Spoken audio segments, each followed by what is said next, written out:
Focus on my live stream and let YouTube insert the ads for you. How about no? Yeah.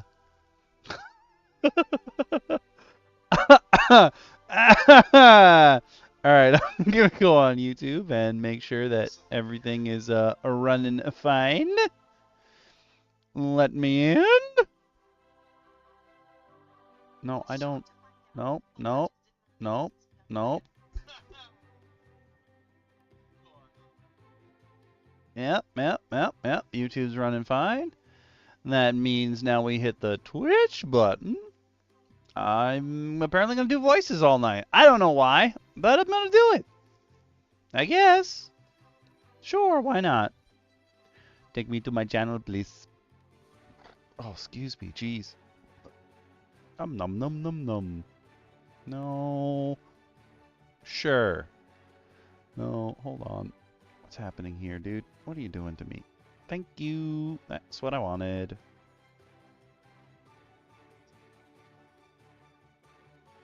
Sweet. Everything appears to be going according to plan. I have no idea what's wrong with me because up until now, it's just been like anxiety, just like I'm not gonna be able to get anything ready in time. But here we are. Let's see. Important things to get out of the way. There will be a poll tonight because we're probably gonna go over. I mean, we're gonna finish what we're going over today. Homework's still not on the menu when that poll comes back, though. We're also going to be taking a look for the first time at something not specifically for 5e tonight. If you can see my bookmarks up here, we're actually going to be looking at a Pathfinder specific race, so we can look at how those are a little bit different and basically how relatively simple it is to just be like, whoop, I bet, and put them in 5e. In some cases. Obviously, Pathfinder, generally speaking, has a lot more math than 5e has. So, in this case, it's not as hard. But in some cases, it might be as hard. Or it might be much harder to put it in. We are also going to, as you can see on here, these are Wealdkin subraces. I will also talk about this when we start in earnest.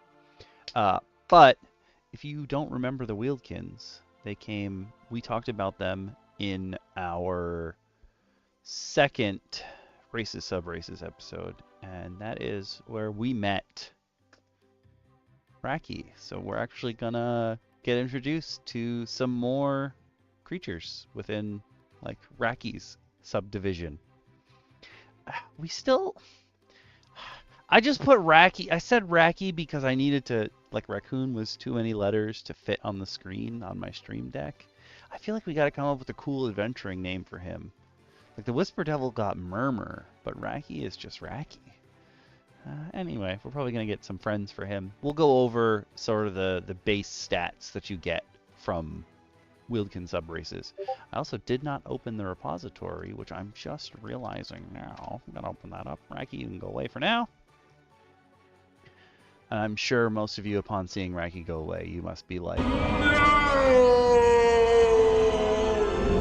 he'll be back. Don't worry, okay? He's gonna be back. But I'm gonna open up the homebrew races because we'll probably have some more Wealdkin to put in there. Do be aware that if you become a member of the Patreon at the member of the pack level or a YouTube member at the member of the pack level, you will get access to my repository, which is where I keep all the homebrew stuff that players could use in campaigns that I run. Obviously, you know, some of it is homebrew. We've talked about a lot of it here on DM Roundtable, but make sure you talk to your DMs and you just go in and be like, oh, I'm going to fix this around to make sure that everything is just evened out, because it's homebrew. A lot of it is not as balanced as you think it would be.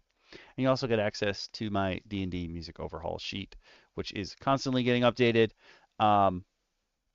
I will admit, as of late, the constantly getting updated portion is mostly the copyright ping section, but that will probably change soon as I get ready to add more songs to it, especially since, if you didn't know, the overhaul portion of it is the fact that I had a different sheet originally. This one makes way more sense, and it helps me because it's got the location of where those files are on the jukebox machine, which is currently how you are hearing the song Glacier Gully from Skylanders.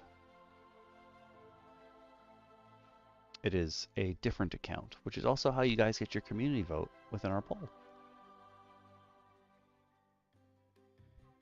I do believe my fellow DMs will be a little late today, so I will probably start around 8:05, so like in a minute or two, but don't worry, they're going to be here. It's not just me at the table.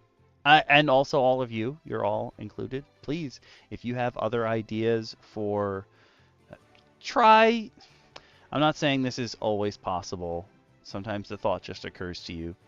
Try to keep your questions and comments and concerns and suggestions to like the topic that we're on for the week. But feel free to throw stuff in the comments if you want us to go look at something. We're always happy to get more stuff. There's so much stuff that there's no way any one of us, even us combined, could see all of it. So please feel free to shoot it over to us. We'd love to take a look at it and just chat about it.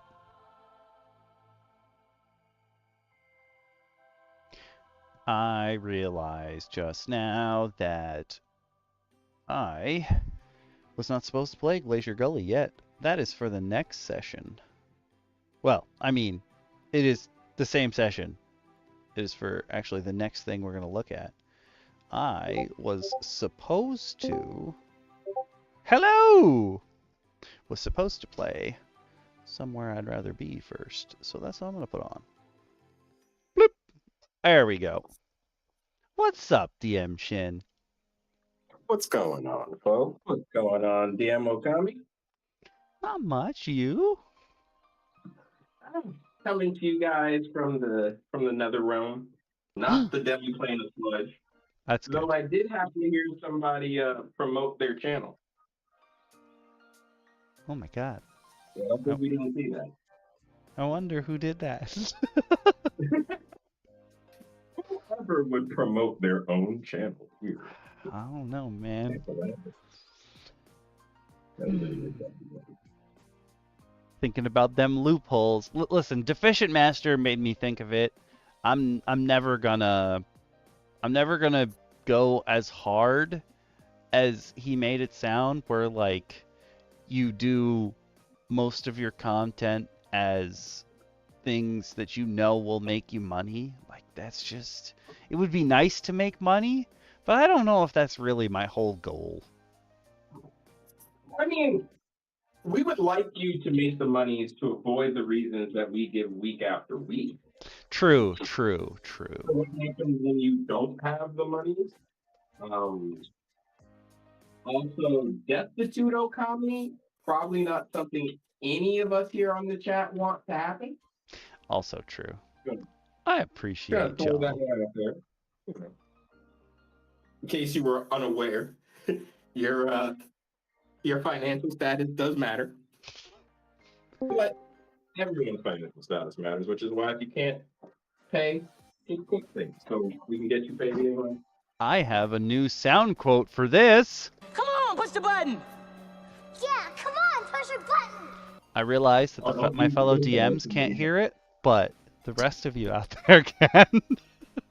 Don't use the good stuff. Not yet. Hello, DM Lacara. Hello. How is everyone? Pretty okay. Okami did his own promotion at the beginning of the stream without us. I am both sad that I missed it and so proud. I heard it as a viewer, and immediately I was just like, wow, Wow, look for how far we've come. I know. We'll still do it. It's Mhm. our Oh, we're beaten by literal dimensional law to inform Yeah. you at some point or another. yeah. Yeah, I retroactively wrote it into the universe. Yeah, yeah, no. A You time can't avoid lord. it. It's just going to happen. In my defense, I only did it because I wanted to tell people that they could go back and support Raki making even more friends, because Raki's gonna make some friends today. Oh, Oh, is Rocky getting some buddies? We're gonna look at badger folk, fox folk, and marmot folk. marmot folk. Marmon? I actually had a fox, bold as you like, charging back and forth across my yard today. What? I want to. I feel like that's both scary and impressive. It's better than the coyote that's been haunting my driveway for nights.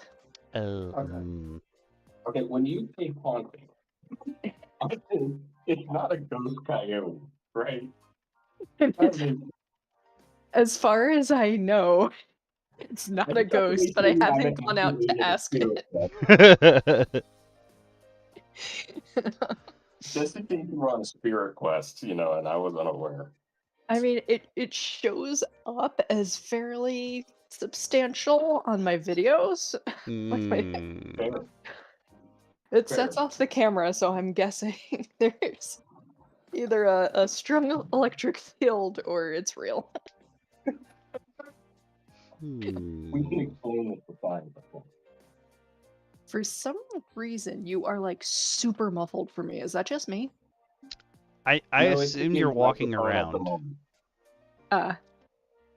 It is part A, part B. Low column A, low column B. The microphone is, I plugged in my normal microphone and it said updating. And I was like, I didn't know you did that.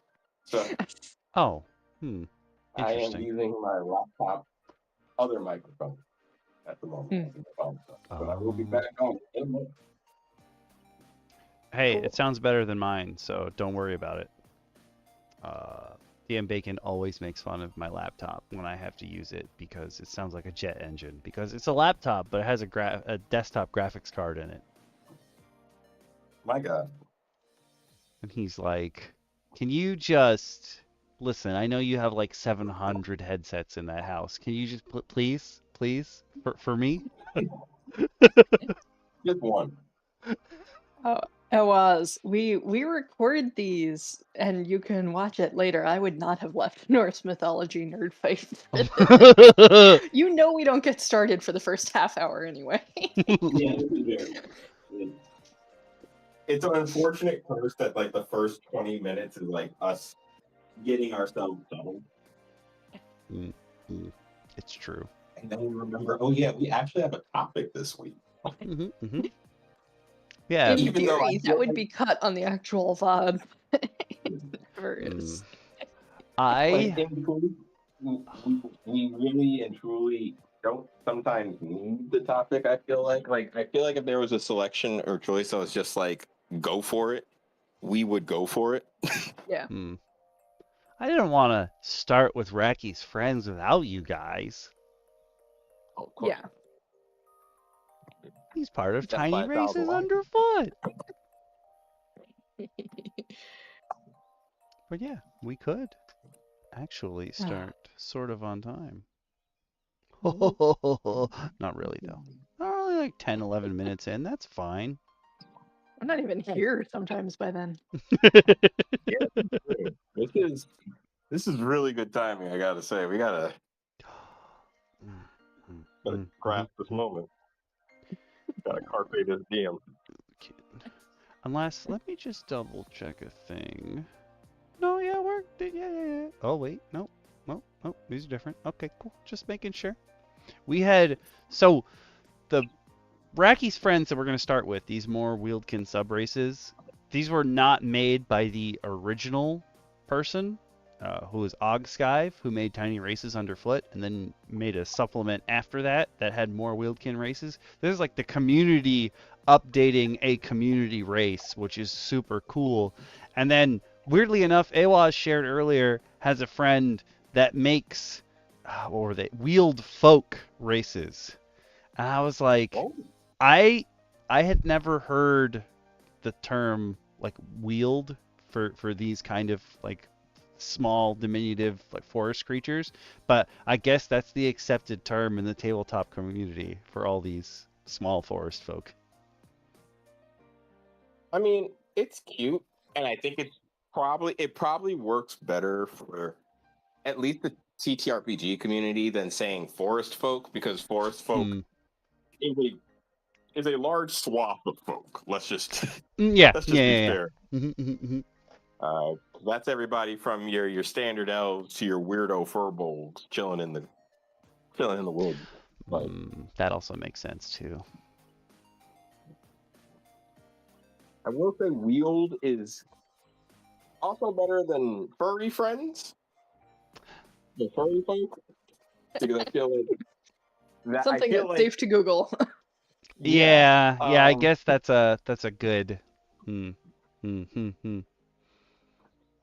Awaz's friend definitely has a whole subsection of just furry folk for specifically but the that reasons you're thinking of. and listen, that's why you need to have the differentiation, because Yeah. some people are looking for furry folk and others Wealdkin.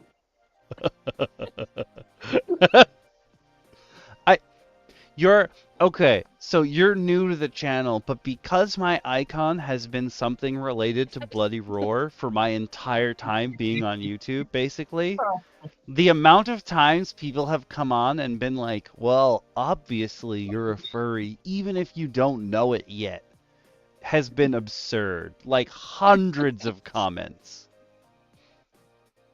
I like werewolves, and zoanthropes are cool, and punching people in the face sounds fun when there are no repercussions.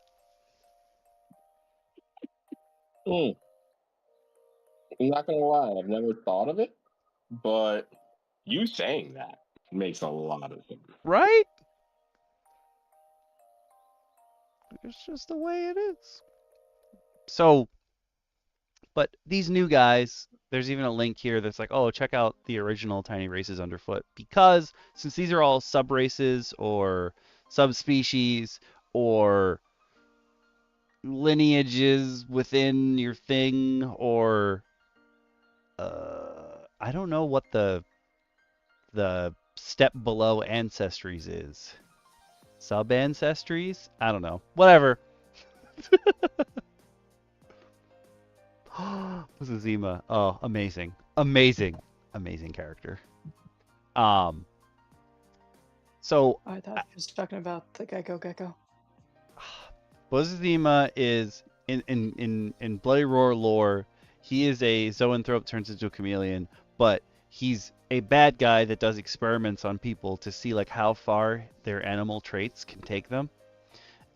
And he's not arguably, he is the smartest character canonically in the series, but all of his attacks are stupid.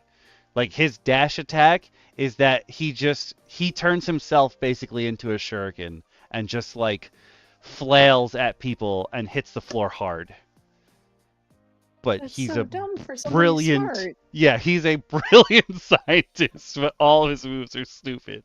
Like he sneaks up behind you and like licks you in your butt as one of his attacks. Like Oh, everything he does is weird and stupid. why? Why? I mean, that's definitely an attack. Don't get me wrong. But why would that be an attack that you put in a video game? Probably so someone asked that question. Yeah, probably.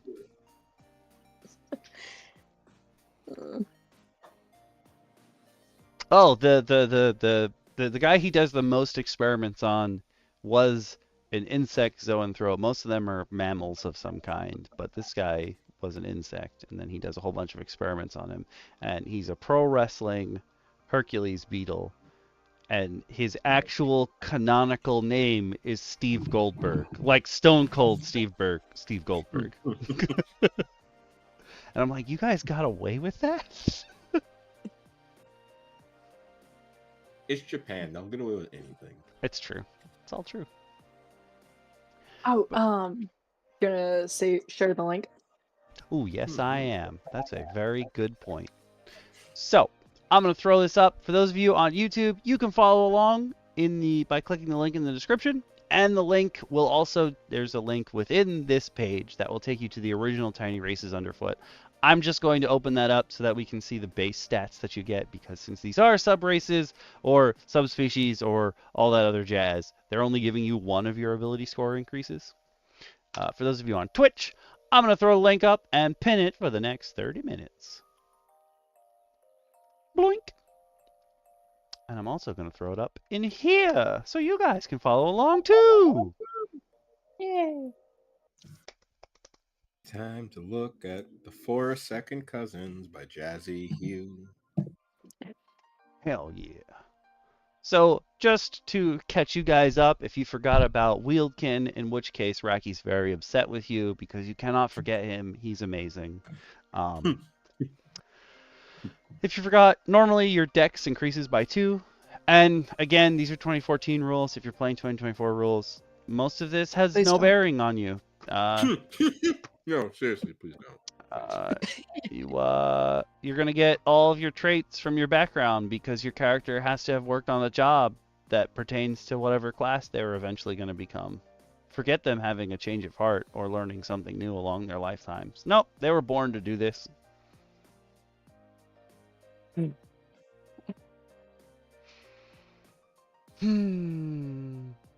Okay. Anyway, your age, you reach adulthood by age 5, but you usually die by 80, so a little bit shorter than human lifespan. Your alignment, usually you're neutral or good, but you could be bad. Again, that one is the only one that I'm okay with when it says like usually blank alignment. Fine. Do what you want. Your speed, you have a base walking speed of 25 feet and a climbing speed of 25 feet. Remember, these guys are either tiny or medium. I think all the Wealdkin actually are tiny. They are not medium creatures. So they're very small. So they get scurry. And as an action, they can take the dash, disengage, or dodge. No, they take the dash, disengage, and dodge actions simultaneously, but they can only do it once per rest. They can use vermin recovery, which sounds bad, but because they're small, basically they can use their hit die while they're not taking a rest. Oh, that's cool. That's better than recovering vermin. Yes, 100% with you there. And then you get 2 languages. I do not know how it works in 2024 D&D, but I know that there's a huge distinction between common languages and exotic languages. So you probably only get a chance, if you're using 2024 rules, when it says common and 1 additional language, it'll be like Elvish, Dwarven. I don't even think Gnomish is a common language. I think it's an exotic. So you have very little choice. But whatever, if you use the 2014 rules, learn whatever you want, or make it so your character knows what's about, like how to speak the languages of the people around him, because it makes sense. Sense is good. But now we're gonna jump on to our new sub-races, as provided by JazzyHugh, as DM Shin had said. Who wants to take the white stripe Wealdkin? I love badgers. Badger, mushroom. Okay. I always forget you didn't live on the internet. No. I never lived on the internet. No. Lushan is similarly devoted to badgers. I would like badgers. No, I think this one's on you. Right. White Stripe Wealdkin, which is just awesome. That's such a great name. Right? Slightly more solitary than their more clan-focused brethren, Badgerfolk are irritable creatures which tend to remain firmly rooted in their dens. I identify with these. If provoked, they prove to be stubborn and relentless, demanding equitable recompense, or alternatively, satisfaction through an honorable duel. Yes. I love that. I love Yes. that already.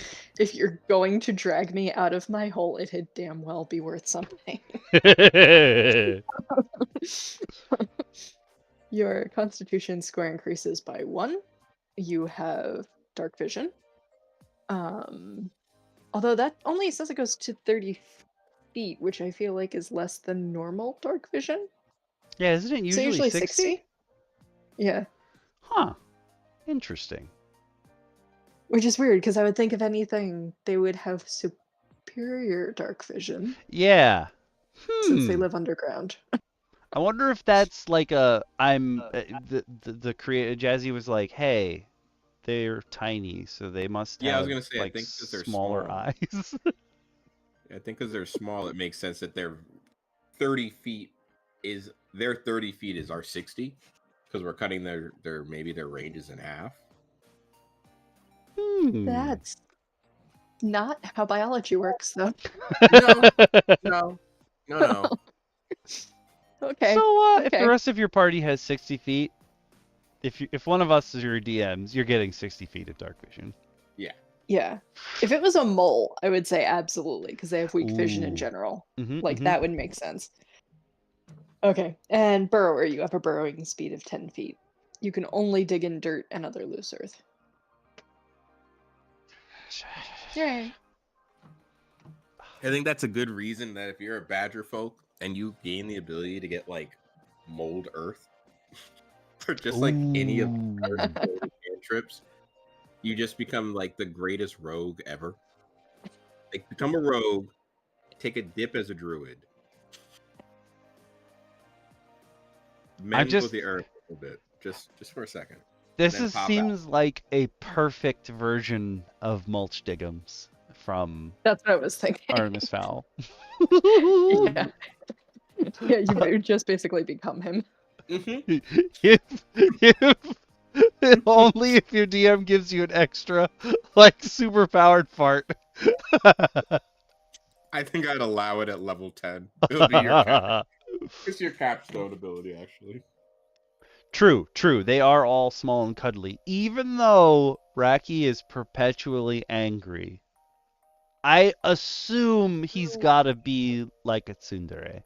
I assume. I mean, badgers are known for being crotchety buggers. They are.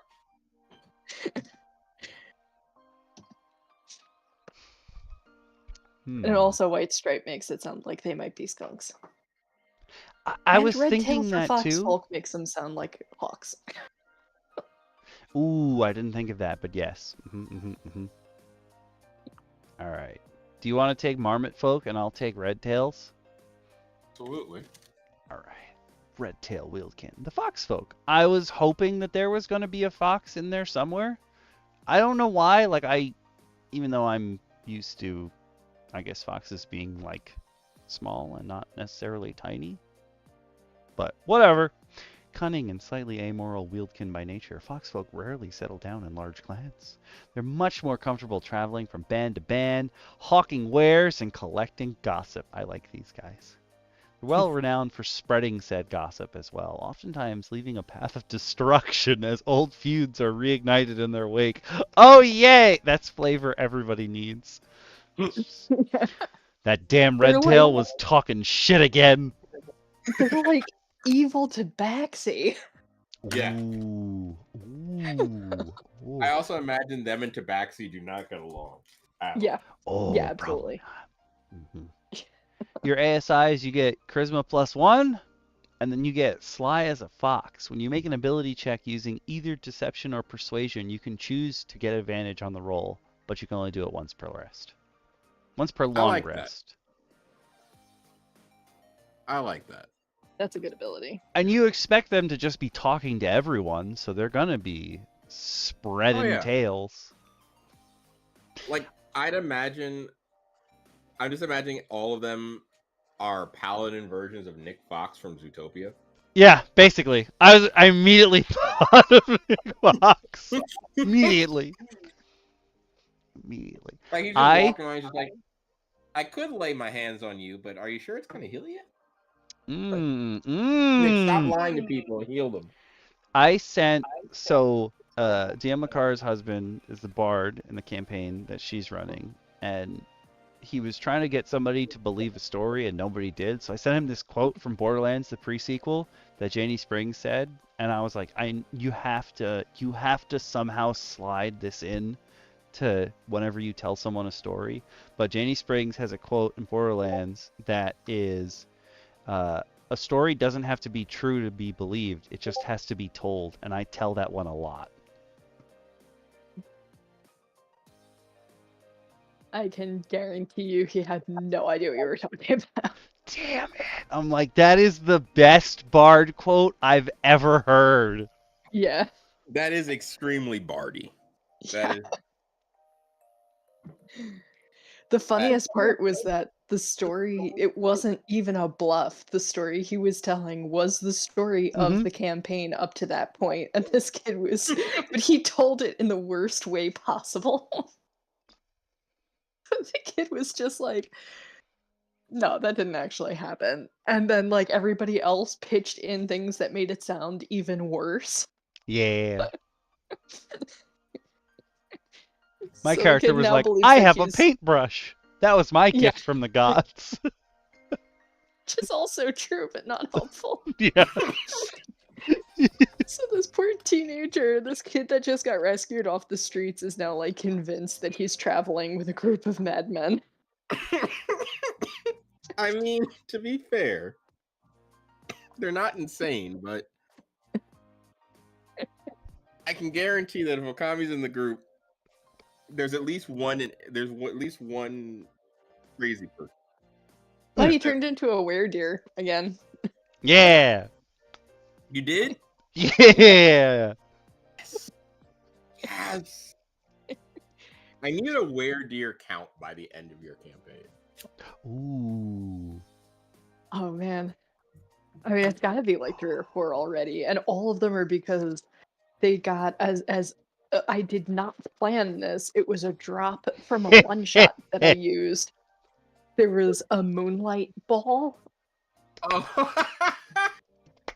that our barbarian just carries around in his knapsack. It's always on, and when he opens his knapsack, it turns Okami into a weredeer. I am so glad that this exists. Yeah.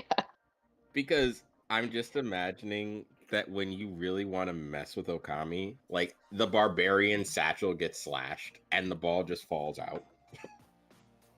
Yeah. It I'm gonna just get falls stuck out in from- so many doorways. Yeah. It was great. He tried turning invisible intentionally, too. And he just basically like held his breath for a minute and got really red in the face. I wanted to be Drax.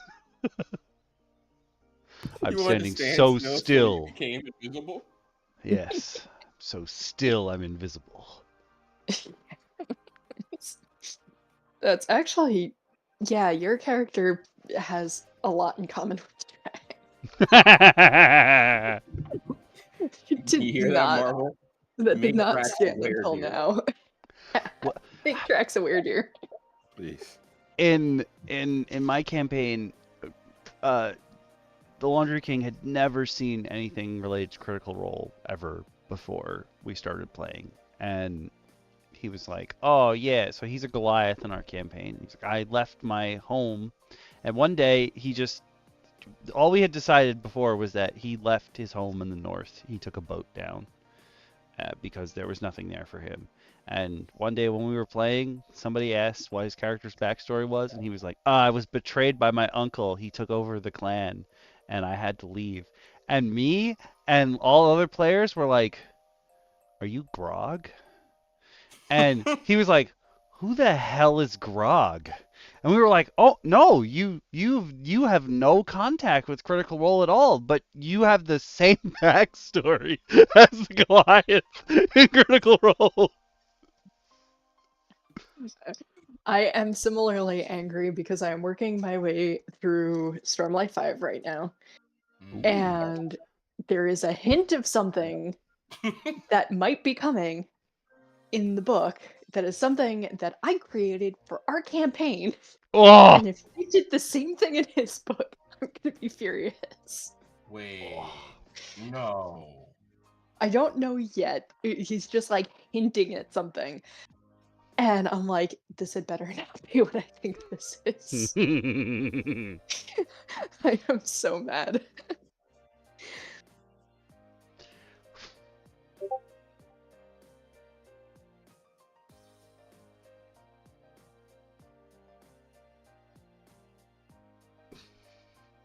Oh, do you want to take Corsair Wealdkin? The Marmot folk? I shall. Sorry, I just read the end. I read ahead. Don't do that, no. Corsair Wealdkin, or Marmot folk, blessed with a form of limited prescience, Marmot folk often believe that they know best, making them stubborn and ornery. I believe most of my family are Marmot folk. This may make sense to me. Their ability to glimpse into the future can be honed, and Marmot folk clans often form around a leader who has heightened foresight, allowing them to predict the flow of the seasons and the coming of conflict. I like that the emergency vehicles came on when you were like, oh, the coming of conflict.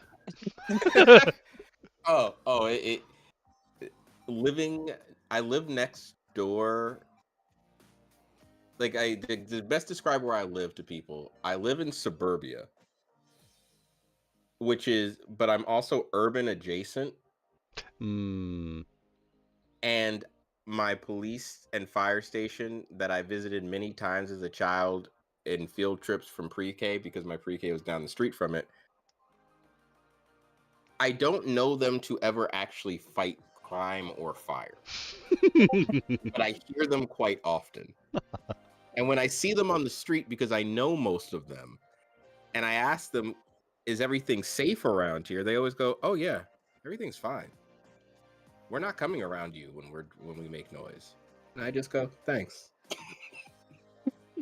Why do I hear you constantly? Where are you going? Yeah, like what are you actually doing then? I digress. That might just be the Corsair Wealdkin in me. That might be my Marmot folk nature. I'm too damn stubborn to believe that they actually know what they're doing. But that being said, Corsair Wealdkin or Marmot folk do get an ASI increase, an ASI of 1 to wisdom, which I do think is cool. It automatically puts them in the clerical or monk realm, which I like. And to top it off, you get Corsair Clairvoyance. When you finish a long rest, roll a d20 and record the number rolled. You can choose to replace an ability check you made by you or a creature that you can see within d20 roll. With your d20 roll. Oh, I love that. Yes. Your d20 can only be used once, and you lose an unused roll when you finish a long rest. That is dope.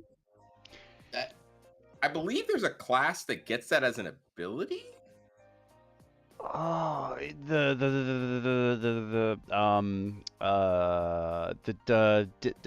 either divination wizard or like the oracle I think it's cleric. the divination wizard. I think it's the divination wizard because I think the divination. Yeah, it's the divination wizard. They gain that as an ability.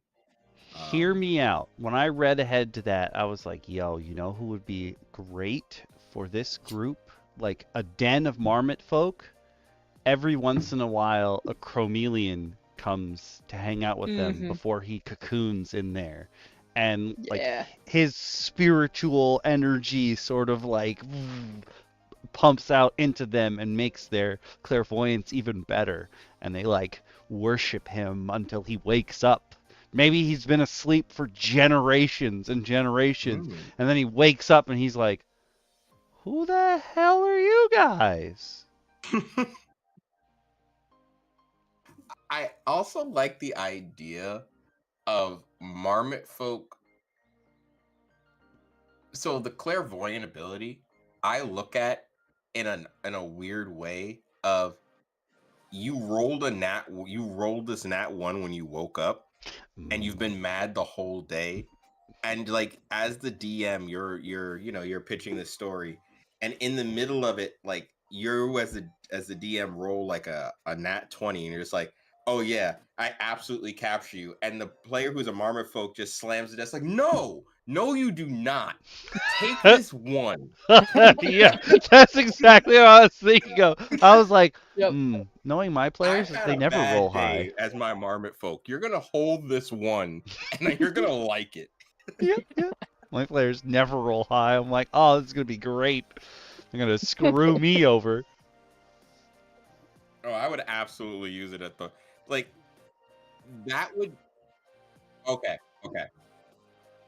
Here's my pitch for my marmot folk character. I don't know exactly how I'll complete it class-wise, but my marmot folk is a magical lawyer who has never lost a case. Oh my god. Yep. And the reason is because every morning he literally sits there with his Corsair clairvoyance. And whenever there happens to be a moment in his case where things go south, he just busts out that number, whether it be on the defense or on his own client.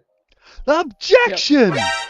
Yes, and that's exactly how I would do it. He would, I'd say how I would play it. He would slam his fist for the objection Phoenix Wright style, and he utilize the number to change the outcome. Yep. Because he knows what they're arguing, so he gets the entire day to think about how to counter it. Mm-hmm. Yep.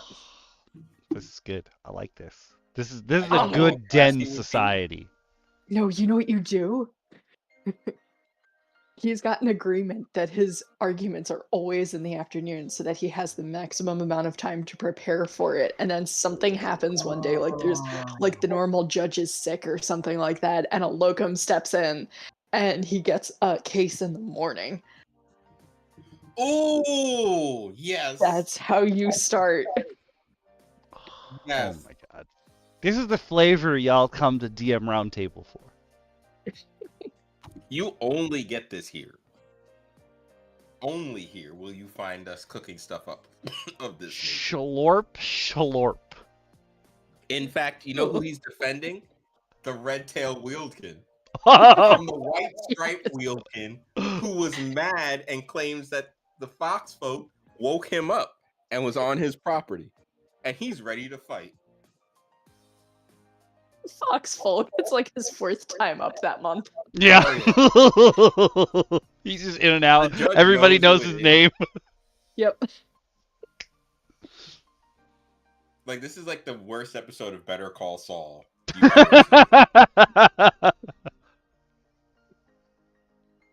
It's just everybody is angry. Oh. Oh man, Raki is the bailiff. Yes. Oh, yes, 100%.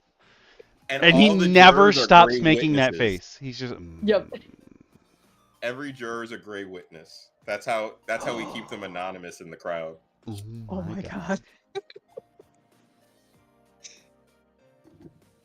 They're all gray witnesses who did not witness this. Like once a year, a group of the what was that, like enormous body of tiny fey creatures roll through like spring break in Tampa.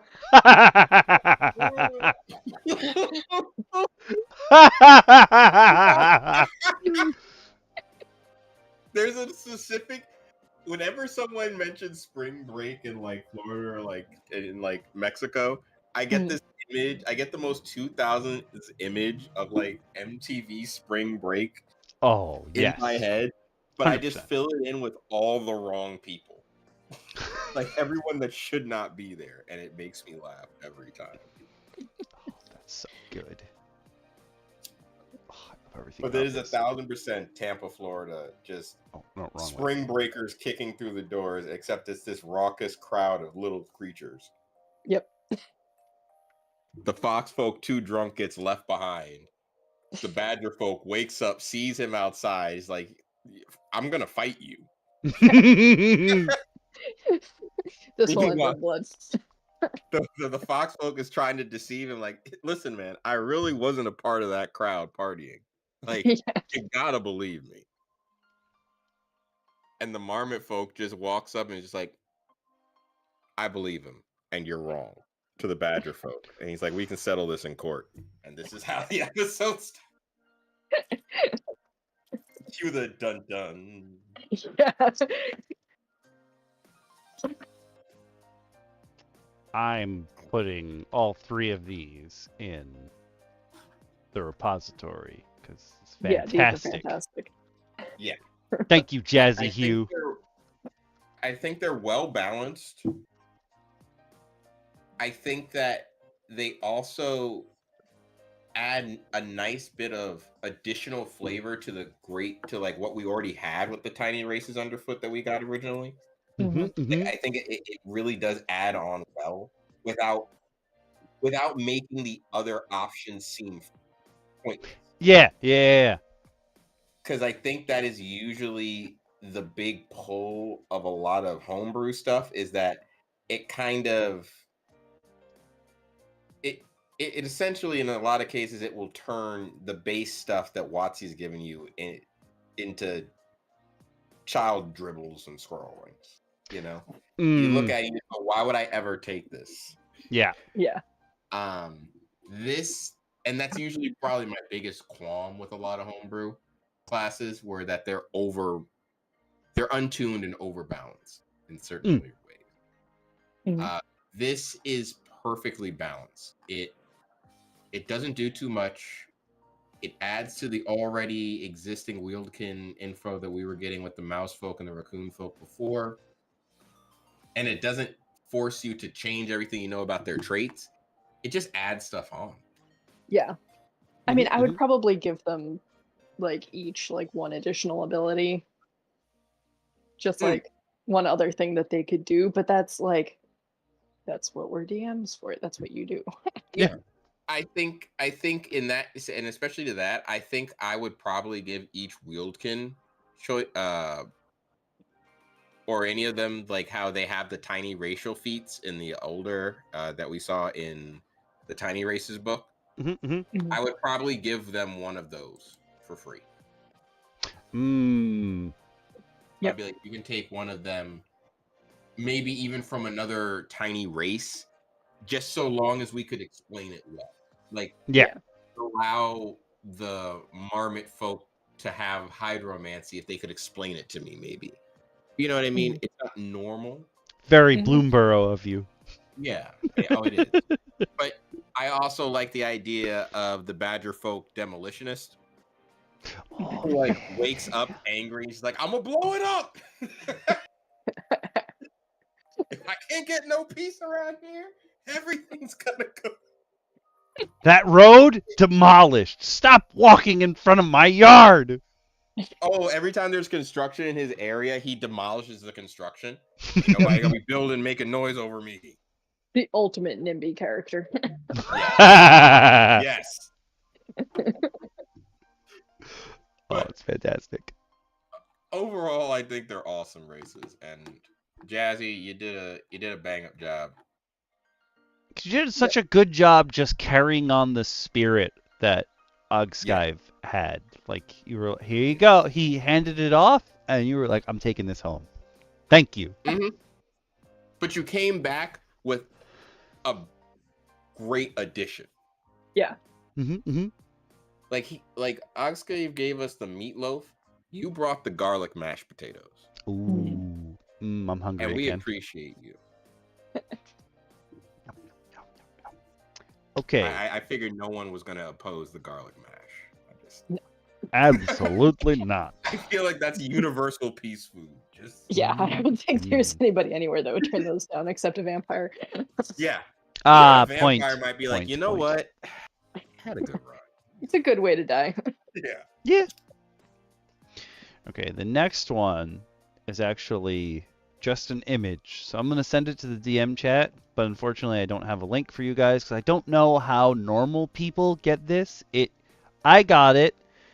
Oh, nope, that's the wrong channel. Whoops.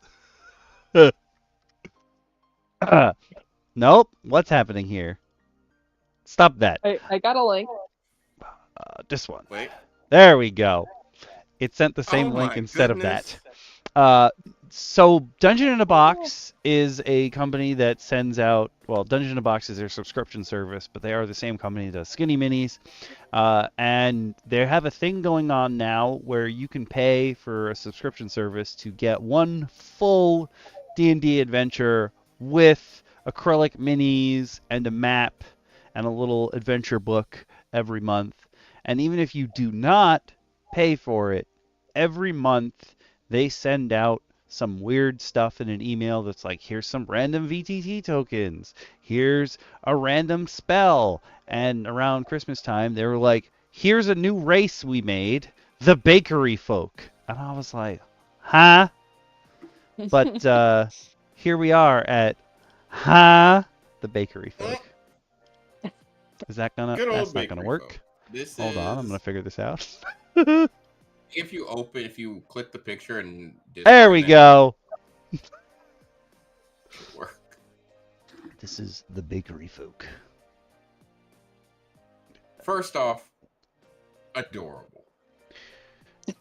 This particular one probably gonna stab you, but like, hey, Still adorbs. yeah. God, I'm reading ahead. This is horrifying.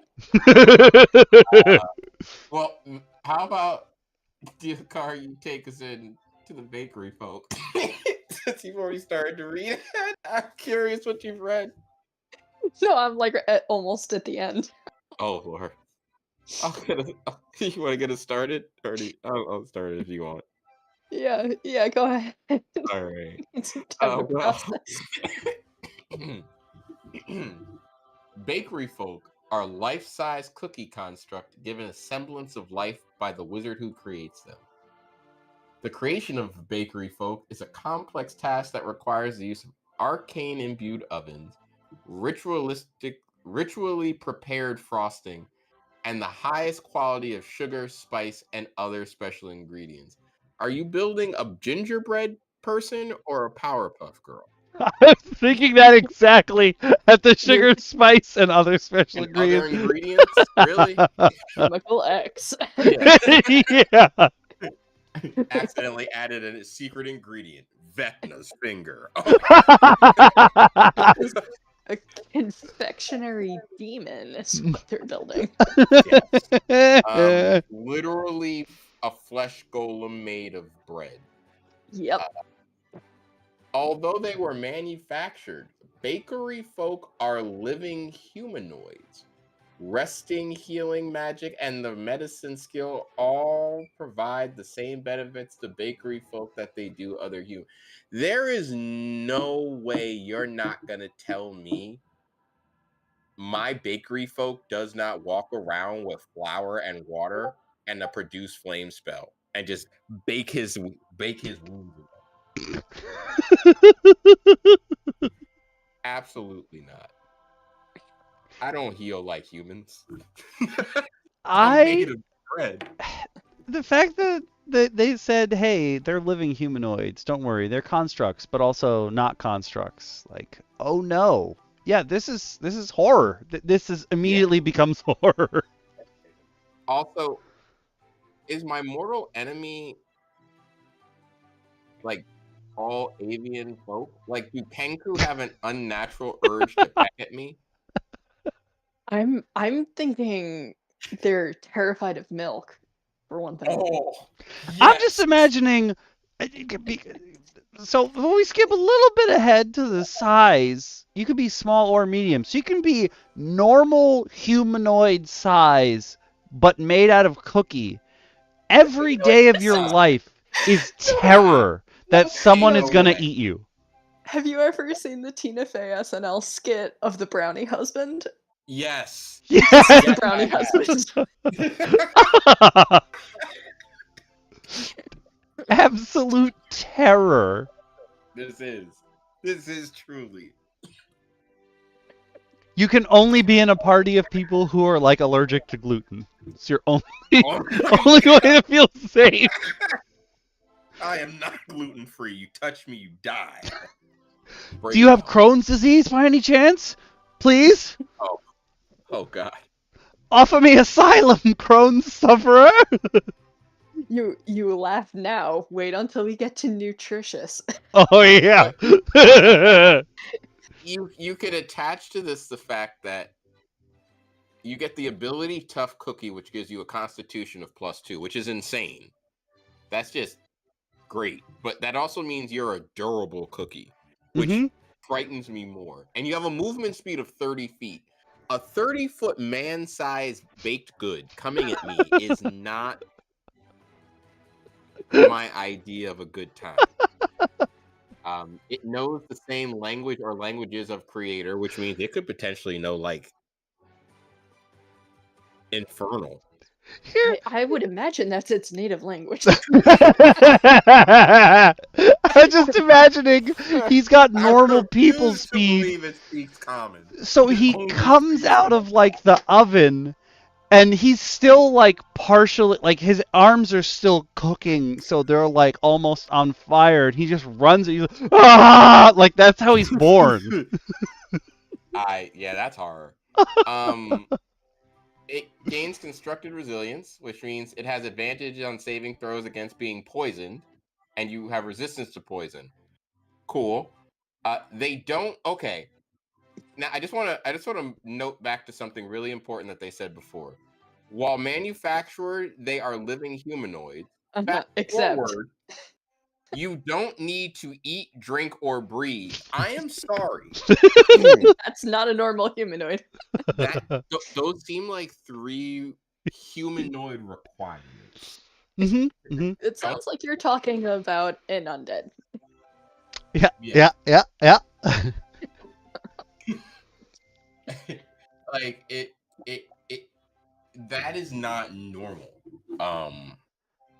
Because we don't call Warforged living humanoids. We call them pretty much robots. Construct, yeah. Yeah, they're constructs. This is a construct, not a living humanoid. Okay, let's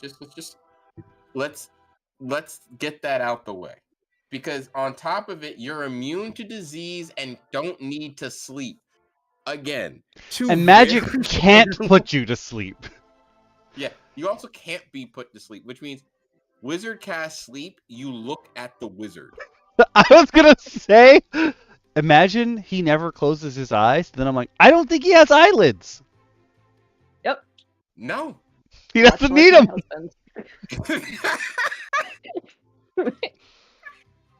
Are you sure he's not a bakery? I'm not. I don't remember casting the spell for the brownie husband, but Spill milk by him and see what happens. You know, the gingerbread man is my kid's favorite fairy tale, and I am fairly certain this is the version she's imagining. Oh no. If you ever needed a segue though for her to get into D&D, the Bakeryfolk might just be. You realize that's the role-playing equivalent of going up to a kid with a white van and a handful of candy. Yes. Come here, you can play a cookie. Some things are not okay.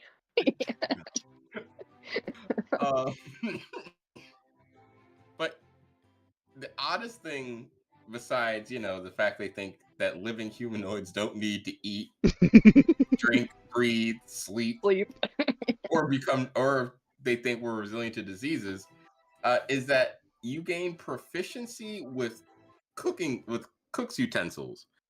I have never thought to ask someone to use cook utensils as a proficiency, because I don't think of them as a tool. But this puts that into perspective, that technically it's an option that you should have. I think it's an option you have even when you're making your creation, when you're creating your character in 5e. I never thought of it. At least one of our bard's previous characters had proficiency with Cook's 12 as a starting thing. Really? It's not something that comes up because I think most adventure parties assume that every adventurer just eats rations and calls it a day. But yeah, but this is also the same guy that sidetracked a rescue attempt to get a job as a short order cook in a local tavern. Yeah. That's a skill. So, yeah. I'm just thinking, hey, this guy's a natural chef. However, he doesn't need to eat or drink. Demon Ramsay. What?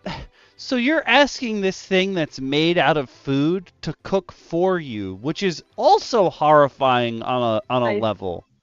I think you're looking at this from a less horrifying level than I am. That is very true. Well, I mean, the cook's utensils are how it procreates. Oh my god. I'm thinking of, when we read ahead, wait a minute, hold on. He's kind of cooking himself too, which is very weird. So yeah, let's continue. Hold on, I need to just take a pausing moment. DM Lacara, you have horrified me. And that is now being written into the lore of the Bakeryfolk. You are absolutely correct. You cannot hand this to any child. You're absolutely correct. This is not to be handed to any. This probably shouldn't be handed to most adults. The more you think about it, the worse it gets. It really does. Every part of this, like as you keep going, makes it worse and worse. Every part terrifies a different part of your core. Gabi, maybe you want to read what Bakeryfolk are made of. Our nutritional value, you think? They're made of magically imbued food that can grant health benefits to others. However, if they don't take care of themselves, they can begin to rot, becoming putrid. And that is why this gingerbread rogue has a shiv. Made of candy cane. Yeah. That is death. Conclusions. He could have been baked yesterday. That was a bad batter, clearly. A Bakeryfolk begins with the nutritious racial feature. Whenever a cookie creature is below half its total HP, this ability is replaced by the rotten racial feature. If the cookie creature is healed above half its hit point value, the rotten racial feature is replaced by nutritious. So just remember, when you're at high health, you can heal people by giving them pieces of yourself to eat. Or this is where, very demure. As part of a short rest, you can produce healthsome treats from your body for a number of creatures equal to 4 plus your proficiency bonus. At the end of the rest, any creature who eats the food eats part of you that you cooked for them. They can regain 1d8 HP. Once per day, you can also just produce a number of treats equal to your PB. These special treats, I hate this. These special treats, you didn't have to write it that way, but you did. Last 8 hours after being made. A creature can use a bonus action to eat one of those treats to gain temp HP equal to your PB. Hey, party. You guys want some of my special treats? It'll heal you. And it is disturbingly non-specific about where they come from. Yeah. At first I was like, haha, this can be funny, like you poop them out. And then I was like, no, it's so much worse if you literally are like, hey guys, I'll heal you. And you see this Bakeryfolk like reach into his chest and just like rip out a piece of cookie. Eat it. Eat it. Yeah. What in the meat canyon are we talking about? Yeah, it's terrifying. Like, I'm now imagining he's just like, consume my flesh. Yeah. Like, you're our cleric, heal us. Fine. Just rips off his chest. Me. God, no. The paladin lay on. You think, like, quick, hit me with lay on hands. He just lays his hand in your mouth. He's like,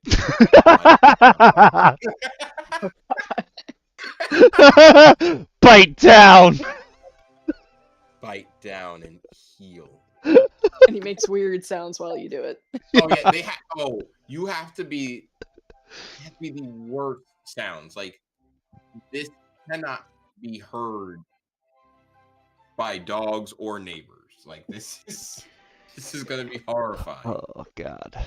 Uh, There's no but that's God all here. if you're nutritious. Yeah, who wants to take rotten? What happens when you're at less than half health?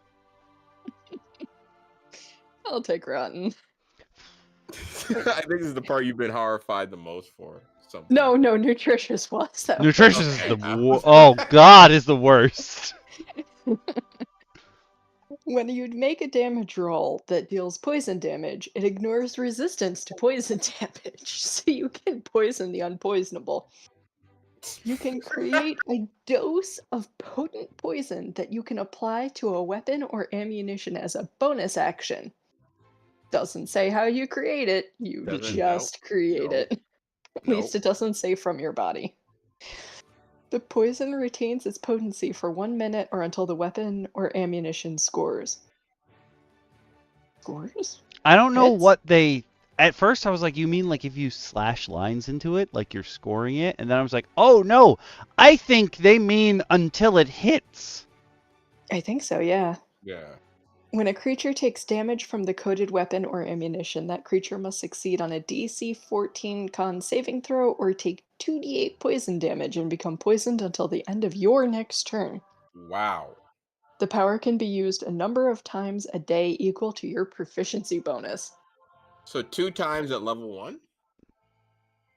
Yep. As long as you're not knocked out. Do you know how potent and like so you're giving +2 con alongside a DC 14 16 damage poison. More than that, because 1 dose of poison, if I remember correctly, can coat 4 pieces of ammunition. That is true. Yeah. So you're talking about 8d8 poison damage if you hit with all 4 of those. At level 1. No, Yeah. at level 0. Yeah. Yeah. You don't even have to be level 1. You've just been baked and you are cooking. But do you realize that adding this to now making this a creature you're facing means that level 0 bakery folk that fill the evil Baba Yaga's hut are literally deadly. Like a CR3 creature. Yeah. They are, at level 0, they are a CR3 creature. This These is are such a so clearly meant to be a monster. Yeah, like and not a it's- playable race. it's so horrifying that I don't even want to tweak anything. I just want to put it in my bookmarks for creatures, like not playable Yeah. races. Yeah, Yeah. It's so you're scary. a creature. Like, I'm sorry, this is a creature. I would happily, and maybe, you know what, folks?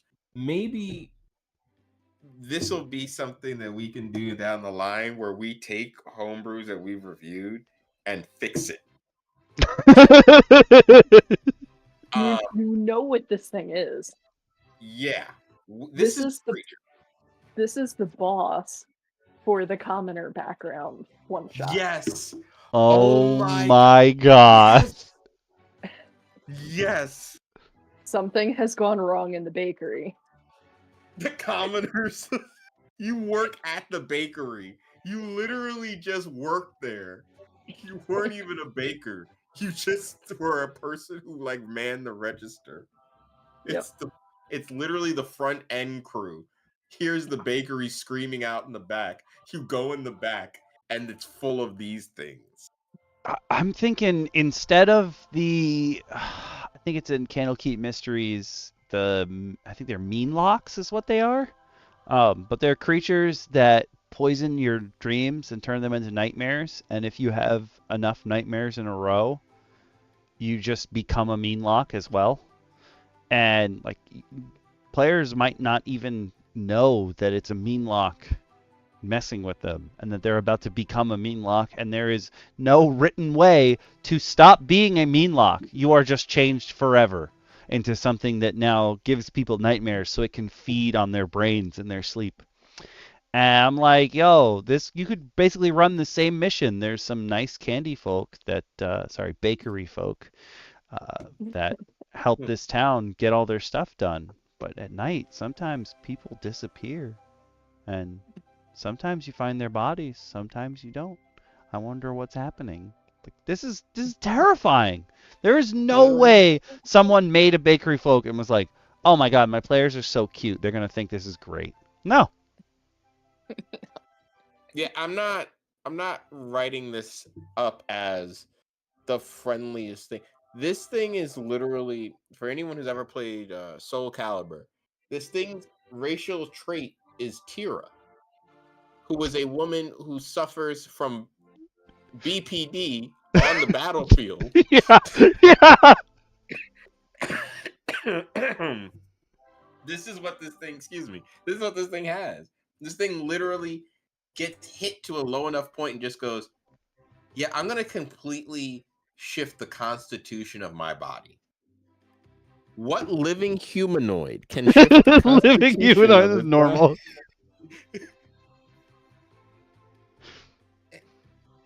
DM Lacara, as our resident font of knowledge, could you please tell me what makes this anywhere close to a living humanoid?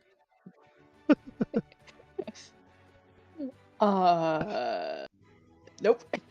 This is not a living humanoid. This is the kind of caliber of thing that, like, I'm going to end up using these, absolutely. Not for the players. No. Oh, 100%. No. This is not. They will Sorry. encounter it. Yeah, sorry for those of you who have access to the repository and you're like, oh, I wonder where the Bakeryfolk is. I did throw it in the tabletop schmabletop board, but it's going in my files of monsters. Like, this is, no. Yeah. I'm not sitting at a table with a psychopath that wants to be a Bakeryfolk. Giving you the ammunition to think you can become a Bakeryfolk. Yeah, no, this is, I mean, somebody choosing this as a player race is grounds to take them out of your campaign. You're like, I'm sorry, I don't feel safe. The speed at which your character would encounter a body of milk and an oven is insane. Oh, what's that? You walk into town. Hey, roll me a d20. Oh, a nat 20. 20 pigeons just attacked you. I'm going to start rolling for damage now. You're dead. Pick a new character. You were the last Bakeryfolk. Although I absolutely, totally have to share this with our ex-paladin, because this is so far up her alley, it's not even funny. Oh no! Just not as a playable character, just as something to throw at people. Like you said, Baba Yaga's house is like full of these, like that. Yes, this is. I'm just imagining anybody that would be Tasha in real life, it's her. Yes.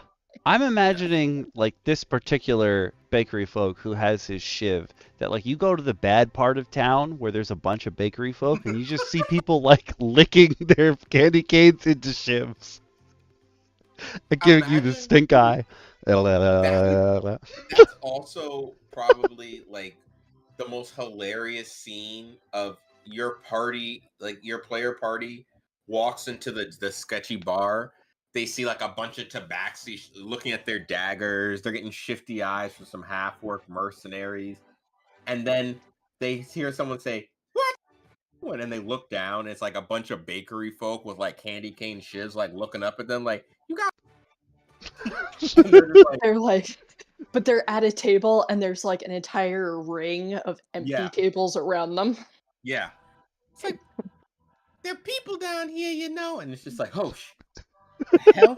That cookie is talking to us. Like, it's like, yeah. And that's like the worst racial slur to them is like, oh, roll initiative. Who you calling Roll initiative, folks. We're Yeah. going to battle. All of them just stand up. Level 0 CR3 creatures with their 8d8 poison on some arrows. You know, all I'm picturing, this is so horrifying because it's so evocative. I'm just picturing some like blasted apart gingerbread man that's like sitting there with like this weird colored frosting pouring out of his chest cavity, and he's like, "I'm taking you down with me," and just like sticks his knife into the goo and then wings it at you, and it's like, how much damage you just took? Oh, that is horrifying. I have not thought up until this very point that they can bleed, but hey, they have to be able to. Where do you think that poison came from? Yeah, Yeah, yep. they ooze it. That's right. They are living humanoids. They've got to have a vascular system. Oh my god, the idea that this thing just, it's ready to kill you, it just wipes its blade in its own frosting and just stabs you with it. Mm-hmm. And then you feel the searing pain of diabetes course through your veins as the frosting knife just plunges into you. Or even worse, the way that the poison like shows up in your body is that the part that was struck starts taking on like a bready consistency. Oh. And it spreads. Oh man. Way to inflict emotional damage at like lightning speed on your player. You get sliced by this thing, you fail the check, and immediately watch your armor turn to bread. Wait. Is it cake? What kind of knife did you say? The frosting knife? That's got to be a magic item. We got to make the frosting knife. The frosting knife. Offset frosting knife. You know what you should do with the frosting knife? If you get hit with it more than 12 times, you turn into a Bakeryfolk. Yes. Oh no. And all of them have multi-attack.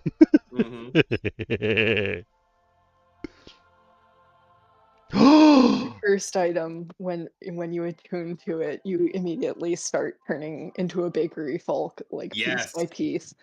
Every day you have to roll 1d. You have to succeed a Constitution saving throw.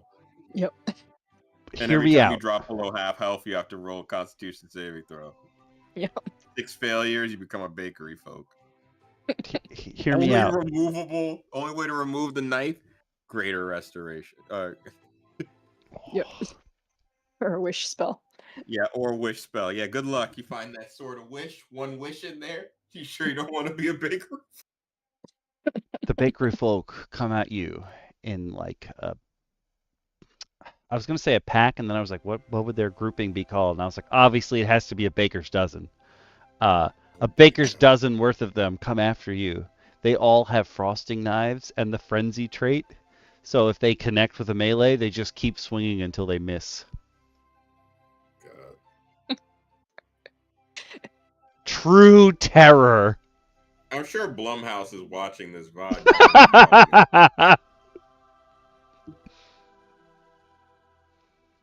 But yes, that's the Bakeryfolk, which is not going in the repository because this is a horrifying monster.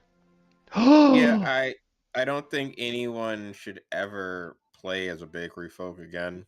I do believe this is deservedly a monster that somebody forgot to keep.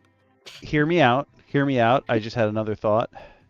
It's nice Bakeryfolk that you meet, and they keep offering you pieces of themselves, and you keep rolling saves along with your dice, and you're like, oh, but I'm getting healed, so it must be good. But actually, they're just casting suggestion on you over and over and over again every time you eat a piece of them, and they lure you in. And then they either make a Bakeryfolk out of you by cooking you in the oven, or the rotten ones, the nasty putrid ones, eat you instead.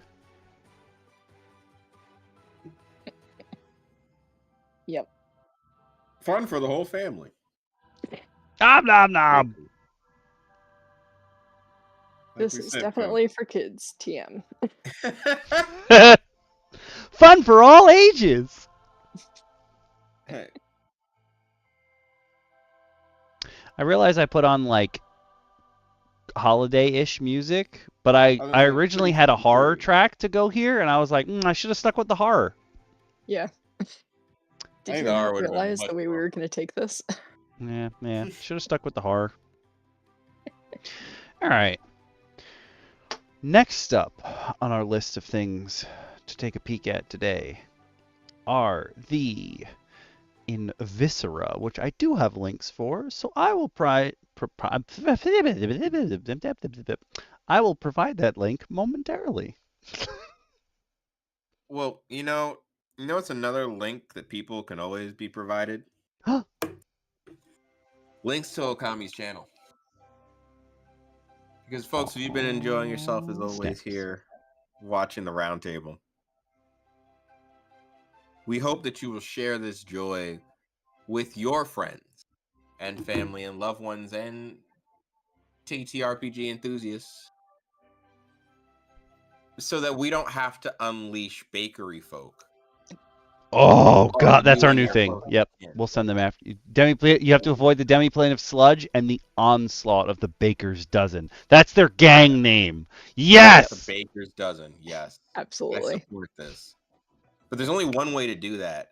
And DM Lacara, if you don't mind saving these poor folk from the Bakeryfolk, from the Baker's Dozen, what can they do? Hit the buttons, people. And we don't mean the little button candies on the gingerbread men. Oh no, don't hit those Don't buttons. eat those. So, don't I'm touch the 1D8 candy. ain't work. Put the candy down and hit the subscribe button. This is a PSA not only for good health. It's for your own For survival. competition. Run. For your immortal soul. Yes. Hit the buttons. If you have money and would like to spend some of it, subscribe to the channel with some of the tools: Patreon, YouTube, Twitch, various things that give Okami money.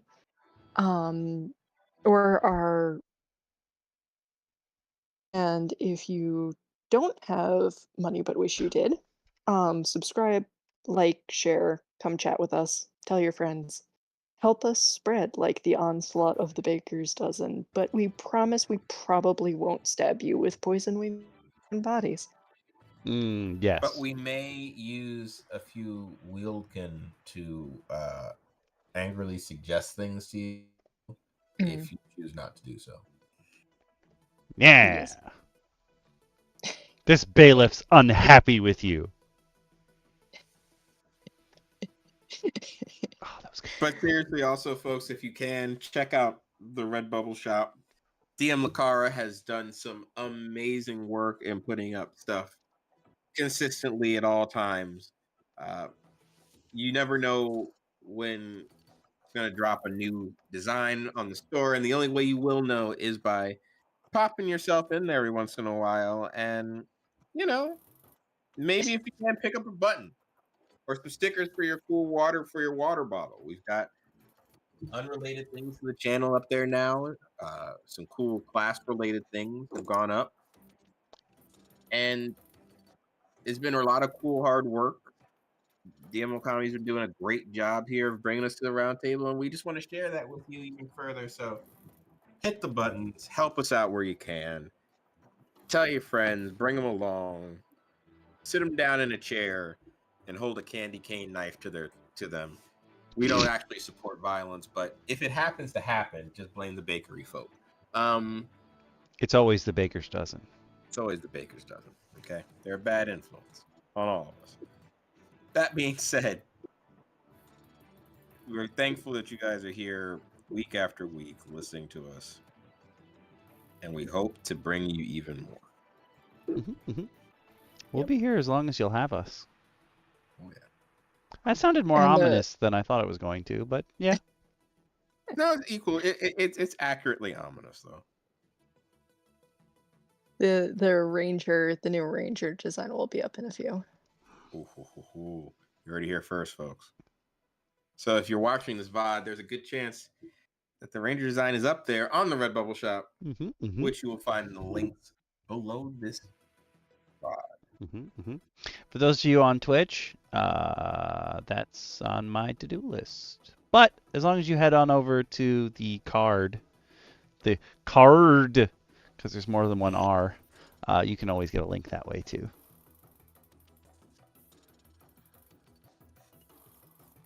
That being said, what are we taking a look at? Okami. We're going to take a look at the Invicera. I believe that This sounds appropriately horrifying. these I mean, are it can't for. be worse than the Bakeryfolk. Yeah, it really can't. For those of you on YouTube, you can click the links in the description. For those of you on Twitch, I'm throwing the link up here, pinning it for the next 30 minutes. But I believe, no, maybe not. I thought that this one had a home brewery link that has some updates. Let me see. Here we go. Bloop. That's what I wanted. You're a little lizard folk that rides in gelatinous cubes and lives inside of purple worms. Ugh. Oddly adorable. Bloop. The image that they use for the Invicera just makes me think of the salamanders eating fruit that someone put Yoshi sound effects over that comes up every once in a while, and I end up watching it on repeat for like 40 minutes, where they're just like, let them, just all licking fruits.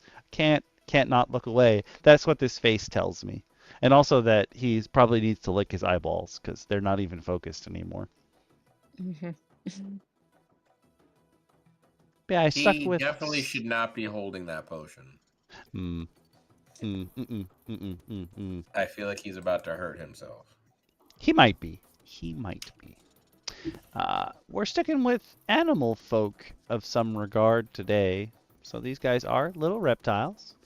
Would somebody like to read about Invicera? Sure. Invicera are small, cautious, and curious beings that evolved to live inside larger creatures for protection and to eat small bits of food inside.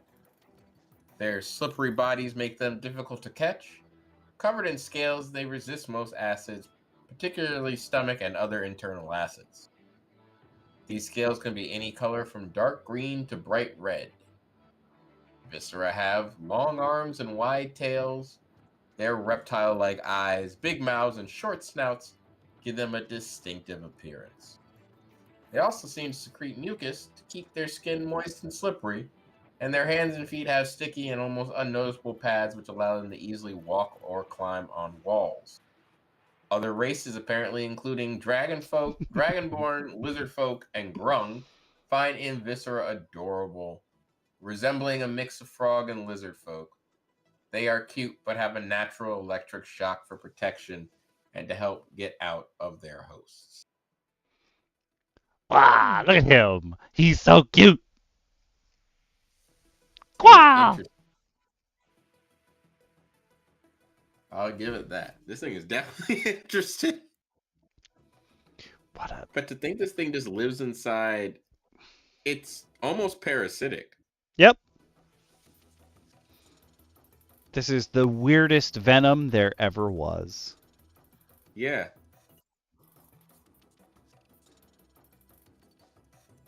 Has some interesting traits, too. You're humanoid, and this guy actually lives because, you know, he eats and sleeps like normal living creatures do, and they breathe. But your con score increases by 2. And you get one other ability score of your choice increasing by 1, unless you're using 2024 rules, in which case your job tells you what you're doing. But yeah, you can just ignore that. We don't care. You do you, boo-boos. You're small. Don't do 2024. Yeah, you're small. You stand between 2 to 3 feet tall, and you weigh about 40 pounds. So you're a pretty little dude. Your walking speed's 30 feet. And you can speak, read, write, Common, and Draconic. This is unusual in that they just chose the 2 languages for you. Probably pretty helpful languages, though, considering what you basically look like. And what other creatures think you're adorable. True. I'd imagine that this and a dragon folk and a party are probably best friends. Can you imagine how many of these little guys could fit inside Themberchaud? Oh, Lord, he coming! Village of them.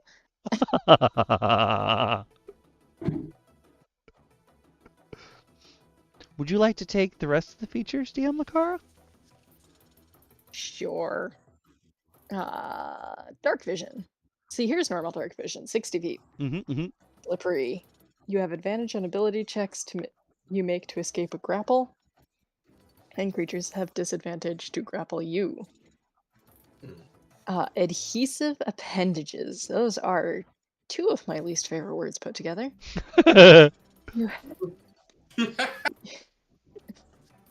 You have a climbing speed equal to your walking speed. In addition, at 3rd level, you can move up, down, and across vertical surfaces and upside down along ceilings while leaving your hands free.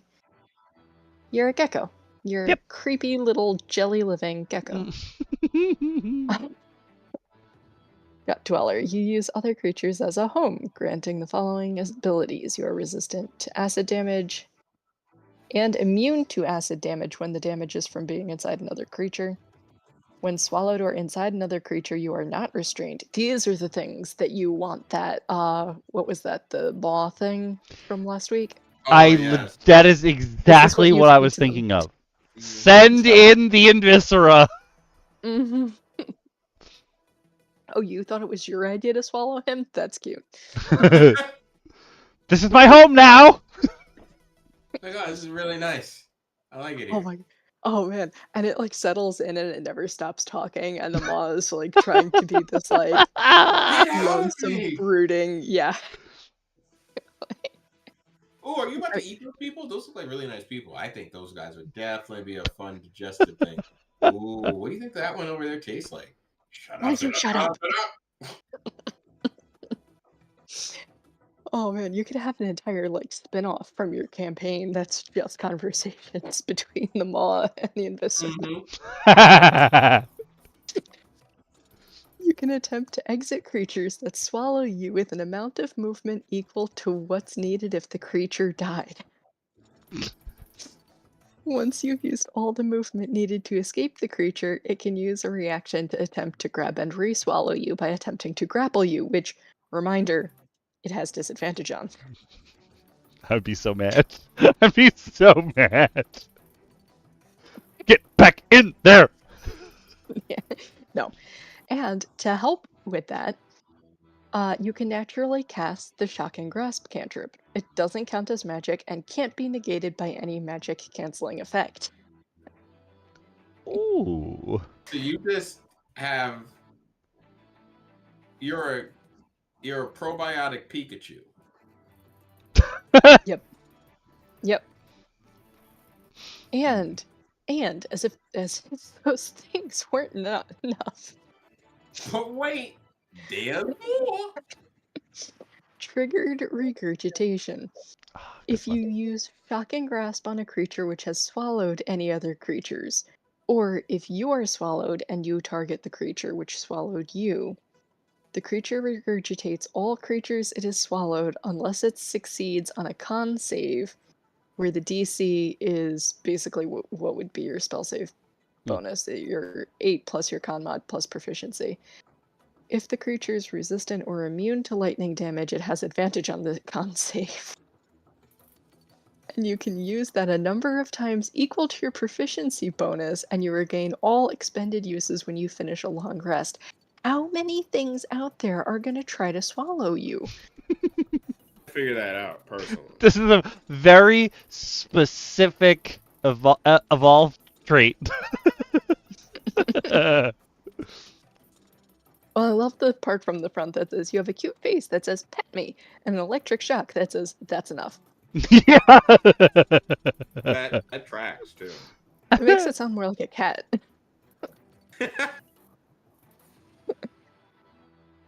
Secret tabaxi.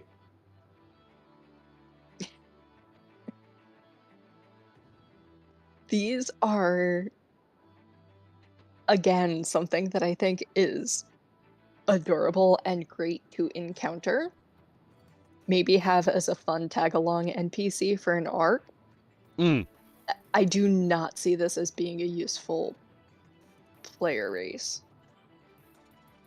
The only way, I don't think you could start a campaign as an Invicera, but if you happen to be in a dungeon and there was a gelatinous cube there, or if your party went and fought a purple worm and one of them died, I would be like, hey, so I know you're gonna make a new character and stuff, but hear me out. What if you're now homeless? And they can be like, what? And then you can describe this little guy crawling out like, hey, why'd you guys break my house? Come on, man. I lived in there for so long. He joins the party. Mm-hmm. Yep. I could live with that. That is the only way I could live with it. I love it. I'm putting this one. But This other one's than going that, to the yeah, I'm repository. not giving this to. You need a very special situation. It's one of those things like I don't think there's any reason for this guy to leave either. Like to have started the campaign. Like he's not going to go to a tavern in Waterdeep. No.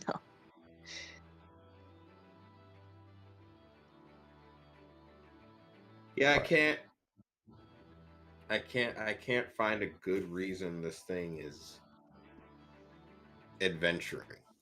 Yeah. Similar to the bakery folk. Yeah, they're not find going a reason anywhere, they're man. adventuring either. Like those things just seem evil and like they want to stay in place. And Mm-hmm. Like the bakery folks specifically, all I can think of is, oh, they're gonna lure you to the oven so you can be one of them. That's all I think of. I don't think of a player being like, yes, I'm on a great quest to become the greatest cookie that has ever cookied. No, I don't think so. no. In the same way the Invicera is not out there going like, I'm gonna go on an adventure. He's like, yo, this is a nice cube. I love my cube. It doesn't move around very much, but it gets so many things in here. You should really try. I can imagine also Invicera as enemies just on the basis that they're so talkative because they don't take damage when they're inside whatever, that they're inside like a house-sized gelatinous cube. And they're sort of like swimming around on the inside while you're on the outside. They're like, you should come in here, man. I have such great snacks. And they don't even realize that you're going to die. Right. Wait, what if you had an Invicera that lived in a bag of holding? Ooh. It's like, hey, this is a really nice place. It's kind of like a cube. And every once in a while, your stuff That's true. It doesn't need air. Nope. So every once in a while, you reach in there and you have to roll and you get shocked. And you can try to roll to see why. And you might pull out this tiny little Invicera who's like, hey, man, stop taking my stuff. Yep. Or, oh, I love it. Or, hear me out. I guess it probably wouldn't be the whole purple worm, but your group is out there to. You can get purple worm poison, so at some point, someone's got to take pieces of a purple worm home. And you take like a huge chunk home, you end up sticking it in your bag of holding, and like you go to reach in to pull out pieces of this purple worm, and he's been living in the chunk that you guys in the worm. in the chunk of the worm that is in the bag of holding now. And you're like, ow, why? This thing is dead. Why does it keep shocking me? Oh boy. But that is the I Invicera. like this thing, but I agree with you, DM Lacara. This is not a. Definitely not a first. start your campaign with guy. No. No. You can stumble upon these. They can be a player. They can be an NPC race that won't be the simple 4 HP creature. Mm-hmm. Because I do like having those in games. And But when you think about it, we haven't had this discussion over the weekend, like how society views most of the creatures that are like interchangeable low-level enemies. And you have this guy's little, but right off the bat, people love them, so they can make friends and go places. Maybe they hang out in places where there's kobolds or goblins, and the goblins like pay them. Oh, okay, that's the only way I could see them. Another way I could see them starting off the campaign. The other small races that people hate find some way to either trick or they offer some form of recompense to get an Invicera to leave the dungeon area that they all live in, to go to town and buy things, even though he doesn't really want to. Or to go on some quest, like they need something, and they'll give him something good if he comes back. Or maybe they're hurting his house. He's not an adventurer by choice. yeah, you're gonna need more than the he just showed up. Yeah. Yeah. And while I do like the idea of him working with the kobolds, I feel like he would work with the kobolds as long as they gave him a cube to live in. True.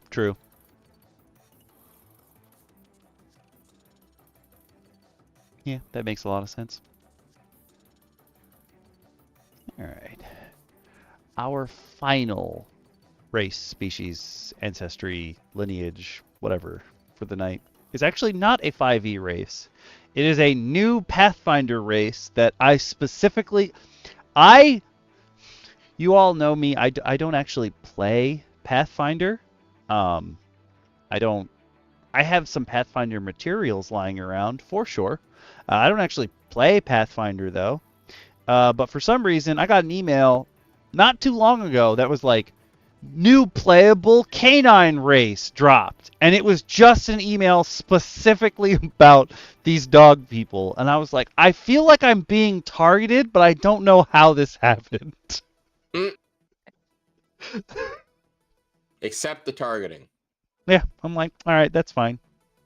And for the most part, we're not really gonna... Yes, there are some differences between Pathfinder and 5e creatures, but a lot of the time, they're pretty interchangeable. If you don't know Pathfinder, it is a system born out of 3.5e ancient editions of D&D. It turned into its own creature, and if you've ever seen the Kingsmaker games on Steam, Pathfinder does have 2 games out that are both great and cool intros to the the 2e system. It is very similar to D&D. It's just the numbers get much bigger. Yeah. And the character sheets are much more inflated. If you really like math, you might like Pathfinder more than 5e. If there's ever been a feeling to you where you were like, you know what I want to pass my persuasion with? A plus 47. Or if you were ever like, you know what I need to hit? Or if you ever wanted to know what it was like to have a plus 112 to hit and miss, Pathfinder. That's what it's there for, baby. So if you really like numbers, jump in on Pathfinder. I will also say, I think Pathfinder must do, at least 2e is doing this normally.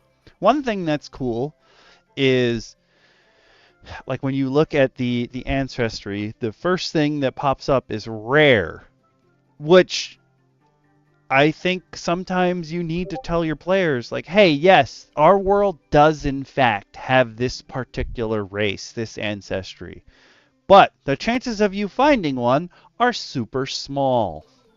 Mhm. And you can obviously do the same thing with classes in your world. Just tell your players about it. Our obvious one for my campaign is artificers, because we're Artificer. on the Sword Coast. There are artificers technically on the Sword Coast, but the only ones that are there are gnomes, and the ones that are out to sea that are sort of close by but not really are also gnomes. So if you're not playing a gnome, you're probably not an artificer on the Sword Coast. There are Ed Greenland just did a Ed Greenland has his own YouTube channel where he talks about stuff in the Forgotten Realms because he's the creator of the Forgotten Realms. And he semi-recently did a video about how there is a drow enclave on the surface of sort of enlightened drow that don't worship Lolth or anything, and a bunch of them are artificers, and they love the arts and sciences. So, yeah, that works. They're not on the Sword Coast, though. They're, like, on the other side of the continent. But, hey, they're there somewhere. It's cool. Somewhere. That's what you're looking for. Yes, if you are on YouTube, you can check the links in the description. Follow along with us on the Demiplane app. I don't think you need to be logged in because, as you can see, I'm not logged in. I think I have a Demiplane login, and maybe that's why I got targeted. But the email itself was all like, yo, this just about Pathfinder. And I was like, how did you? Okay, whatever. I'll take it. I like dogs. If you met me, Likes to you give know I stuff like away. dogs. Yeah. Kaizo loves to give stuff away. And if you're on Twitch, I put the link in the description, and it is pinned for the next 30 minutes. So they're kind of puggy. Shoony. Take us away, DM Shin. Shoony. Diminutive humanoids who resemble squat bipedal dogs. Shoonies are sometimes mistaken for weak and insular pacifists. However, their sheer perseverance, incredible work ethic, and resourceful use of diplomacy make Shoonies far from helpless. And here's a little puggo. Got himself some fish. They're pretty cute, I'm not gonna lie. It's like on the level of cuteness with Invicera. Though I certainly feel like because they're pugs, I'm going to roleplay all of them having trouble breathing. Maybe that's just accuracy in advertising. Yeah, Can't that's not. just nature's unfortunate flaw. Can't not do that. Sorry, dude. I didn't. Okay, one thing, as I've said, I don't play Pathfinder. Technically, I have played a version of Pathfinder at some point, but I don't play very much Pathfinder, so I didn't know they were doing origin traits. Is that something new that the 5e stole for 2024? Problem. There's always been origin traits. You've always gained it. So yeah, they kind of did. Their version of it isn't as great. But yeah.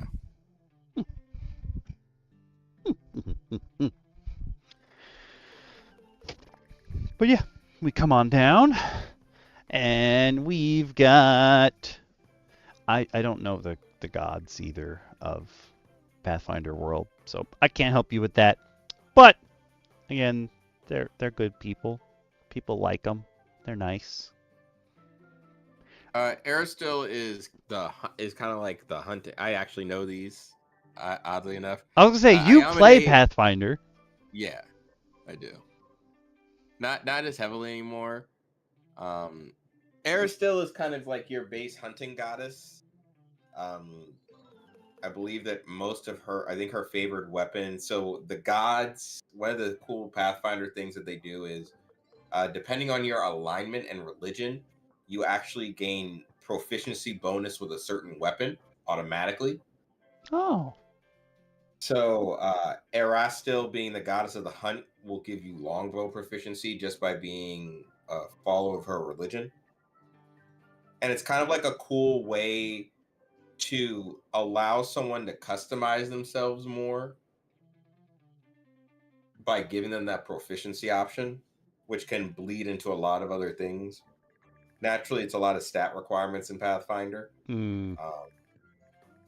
Iomade is the essential great goddess of god of light and like justice.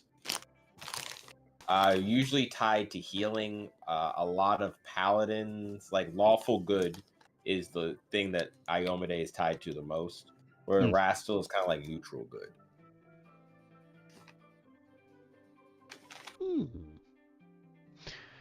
Reading about like how they always see the best in people and no villains beyond redemption. I'm like, oh no, Shoonies would be our Verdant player's best friend. Oh no. We would get nothing done. They're just good folk who just need to keep doing good. I like that they explain rare as like, yo, there shouldn't be this many of them. Please talk to your GM before you choose to play a character of this ancestry. Please talk to your DM before you choose whatever, man. Like, just in general. No, seriously. Please. Please. Just talk to us. Like, we're not here to hurt you. Also, like, in the languages section, any other languages to which you have access, and then in parentheses, such as a language is prevalent in your region. Oh my god. Yeah. No, don't just pick a random language. Why would you just pick a random language when there's probably a whole bunch of people that speak a certain language that you probably would have had to have talked to? See, what you're doing is you're making sense. Oh, sense. I warned you about that. I do like that you have attribute boosts and attribute flaws. Oh, their flaws constitution because they can't breathe. That's pretty good. Yeah, I'm not gonna lie. They just have a weak constitution. They have low light vision. You ignore the concealed condition due to dim light. Interesting. That's probably their version of dark vision, it sounds like. Yes. Concealed is kind of meant for like obscured, so like fog. So yeah, dark, like magical dark. Not necessarily magical darkness, but it's a weird effect. And then you have blunt snout. Your small, blunt snout and labyrinthine sinus system makes you resistant to phenomena that assail the nose. When you roll a saving throw against inhaled threats, such as poison or olfactory effects, you know, when you're when your leeches are male and they explode. Yo, let me check that. Yo, let me see it. Hey, yo, that leech got a dick. Yo, that leech got a dick. So you can check. Don't forget to check your leeches, folks. That's gonna be a running joke until we die. Very unfortunately true. You get the outcome 1 degree of success better than the result of your roll, which leads me to believe there's that step thing, but also I feel like just in general, Pathfinder is probably closer on a scale of success to Powered by the Apocalypse than 5e. Very much so. And I do like that it's something that you don't really note too much in 5e, but it is something that you have to note a lot in Pathfinder. Gas spells are gases. Thus, they do require inhalation. So Oh, you when mean so if something doesn't have to breathe, you're not gonna yeah. poison it? I know 5e likes to think that can work, but no, it does. It if you can't breathe it, it can't hurt you. Just how that works. Them Bakeryfolk, though, they'd be fine. Oh yeah. No, Bakeryfolk, let them rock.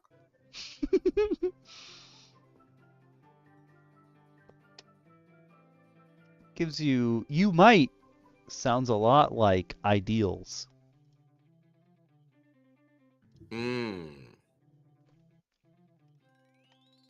Aww, others probably involuntarily fawn over or recoil from. Rude. So you basically have the same features as Invicera. People think you're adorable most of the time. I mean, when you give a physical description like squat, furry humanoids with flattened candid faces, wet black eyes, it's kind of hard to be mad at that. They do note, though, to kind of not to hover on it too much, as we kind of got into it before, but as we know, they are pug-like. They do reach maturity after 8 to 10 years and rarely reach the age of 50. So they are not long-lived creatures. Unless you become, I guess, a monk. Get that immortal soul going. Yeah, immortals. There's not quite the same immortality in Pathfinder, but there are ways to live forever.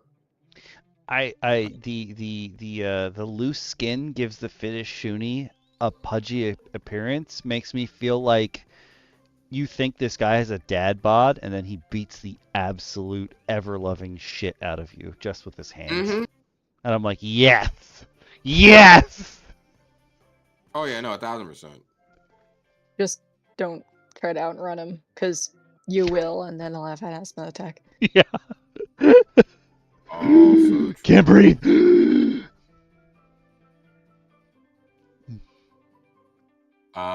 They aren't too tall. They're about 3.5 feet tall, and they don't get much more than 100 pounds. Again, they're dogs. Yeah. They're humanoid dogs that need to breathe. Yeah. Pretty straightforward. I don't think there's too much craziness to them. I like that. On top of it, they give us a little bit about their society. We said they're just communal folk. They're just happy little people. They live in farming villages.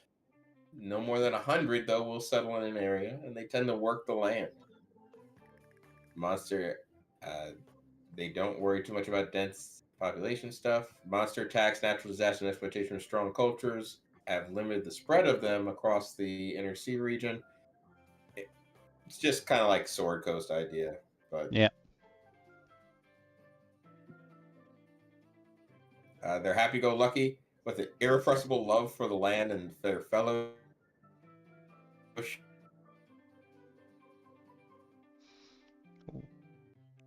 And remain optimistic even under the worst circumstances. Nothing's going to tear them down. The simple pleasures of living on this beautiful world, engaging in hard work and surrounding themselves. You want these to be your neighbors. Yeah. Yeah, this is the most wholesome race I've ever heard. Oh. Why is it so wholesome? There's got to be something bad about it later. Right? Yeah. Like, this is too nice.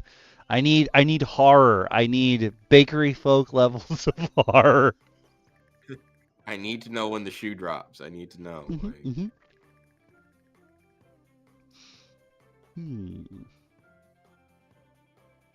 They're good boys. Yeah, they mentioned two of they mentioned the patrons, Erastil and Iomade, which makes sense. Hunting, farming, and trade, which is Erastil's whole deal. As you can tell, though, they're both good gods. Pathfinder is very heavy on alignment.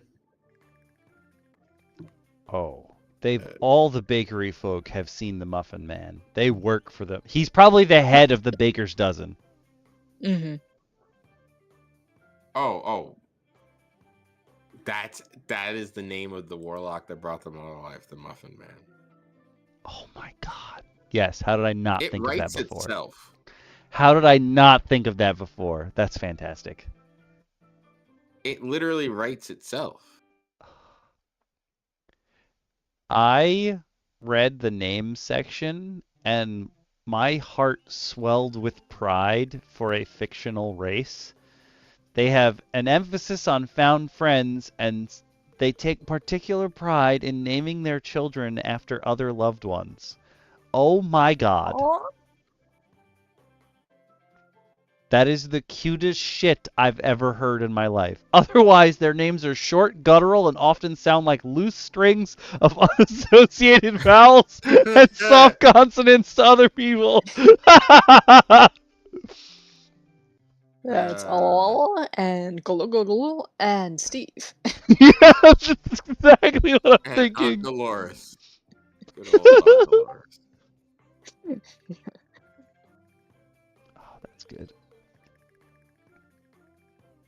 Oh, here's one that makes a whole lot of sense.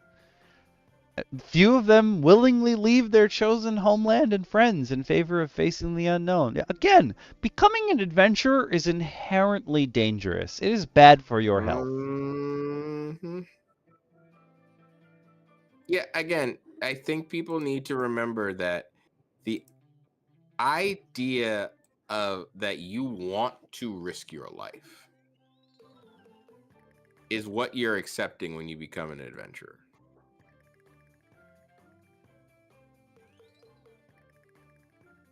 Like, there's not, oh, maybe I won't encounter danger. No, you're willingly thrusting yourself into consistent danger. Mm-hmm.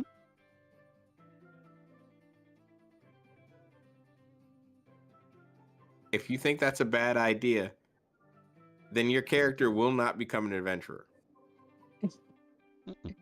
I say that, no, I only say that because that is probably my biggest DM peeve. Is when people come to the table with a character and I'm like, okay, well, the adventure is this. And they're like, well, my character wouldn't do that.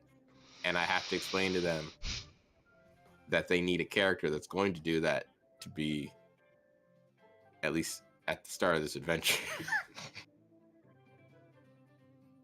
I had a player explain to me that their character would never leave the inn because they have a crippling anxiety. And I was like, but how is your character going to go on an adventure? And they were like, oh, Mike, I figured you would write adventures for my character to take place here at the inn. What? Yeah. Kill one rat. Drink one drink. Yeah. Like, you guys have slain the Lich. Meanwhile, Judd over here found a new piece of cheese he likes. Congratulations, Judd. You still don't level up because you haven't done anything worth value. Value to this campaign to assist in a purpose that you were given. Don't get me started on XP.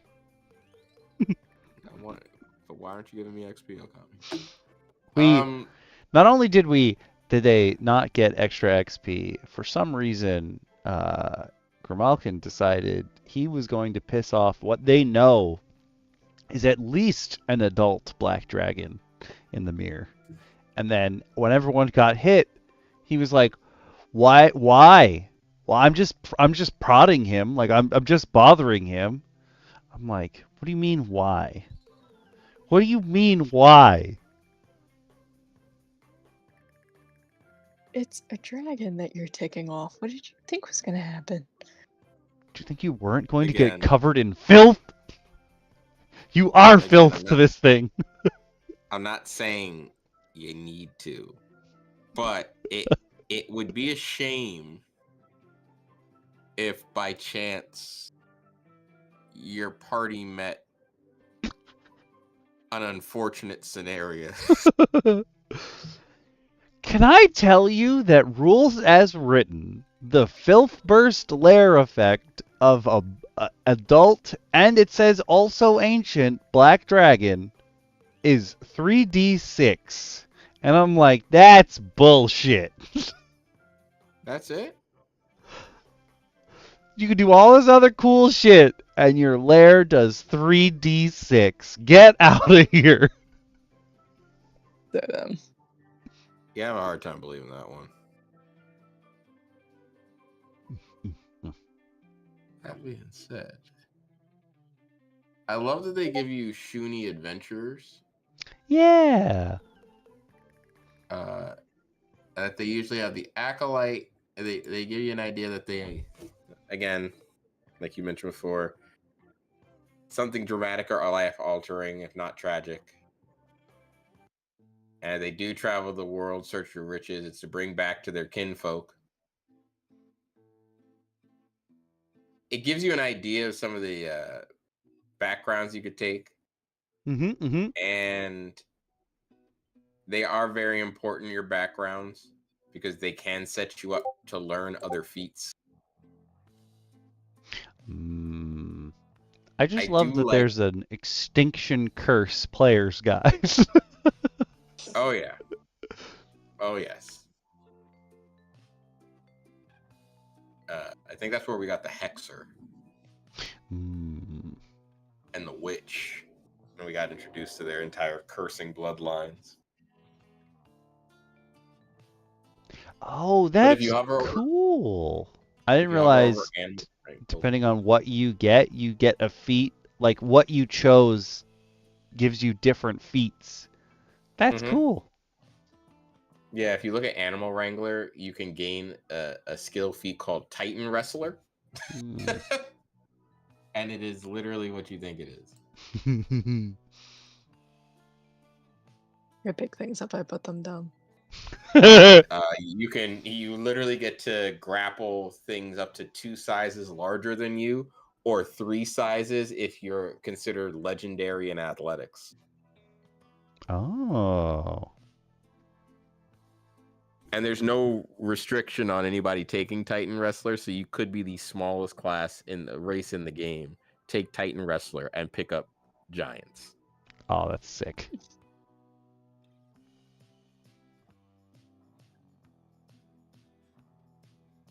But they do give you the last thing they look like they give you before they go into like some of the feats and stuff for the Shoony is they give you some of the heritages.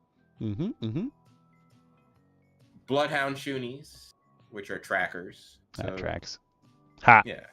You you gain a stronger sense of smell. And you can locate a creature, but it remains hidden. You also get +2 circumstance bonuses to your survival checks to track creatures. Pathfinder is very specific in when you get your bonuses. So if there are literally breakdowns of survival as to what kind of survival bonus you have. Sometimes too, it can get pretty intense.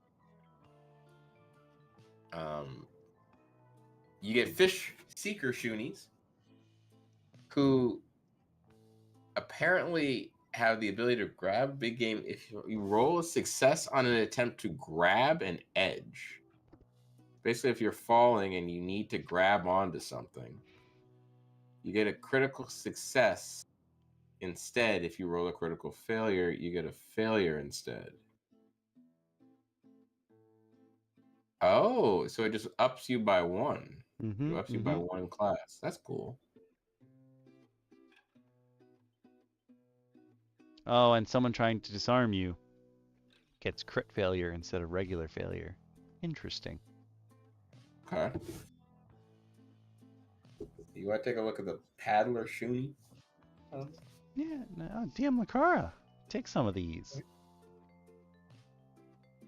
Which part are we up to? Paddler Shoony. Paddler Shoony. Peddler Shoony. I love the names. Okay. You hail from Shoonies who have lived long and successfully among the reeds and cattails of swamps and marshes. Way too many ands in that sentence. Oh, here come more. And have adapted to the challenges of living near waterlogged areas. You ignore difficult terrain and greater difficult terrain from bogs. When you roll a success to swim, you get a critical success instead. Oh, so you're in Newfoundland. Yep. You're a newfie! Strong, dedicated doggo. I think the last one is Husky then, huh? Yeah, definitely. You want to take A that rare one too? Shoony that hails from colder climes. You gain cold resistance equal to half your level, minimum 1, and you treat environmental cold effects as if they were one step less extreme. Incredible cold becomes extreme, extreme becomes severe, etc. You don't need to succeed at a flat check to target a concealed creature if the creature is concealed only by snow. Unless you wear protective gear or take shelter, environmental heat effects are ones that more extreme for you. Yeah. No hot cars for you.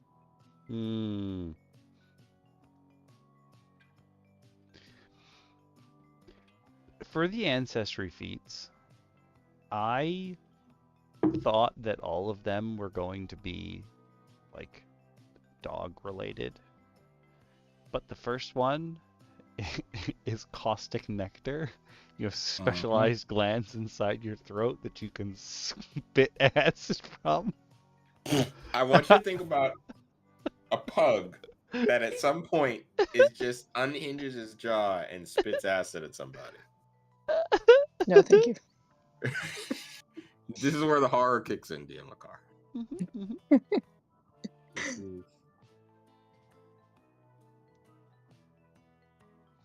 You can diggy hole. Hey, you're good with your hands. Hey, I like esteemed visitor. That makes me laugh. Oh, yeah. It's important though because there's a lot of species tension.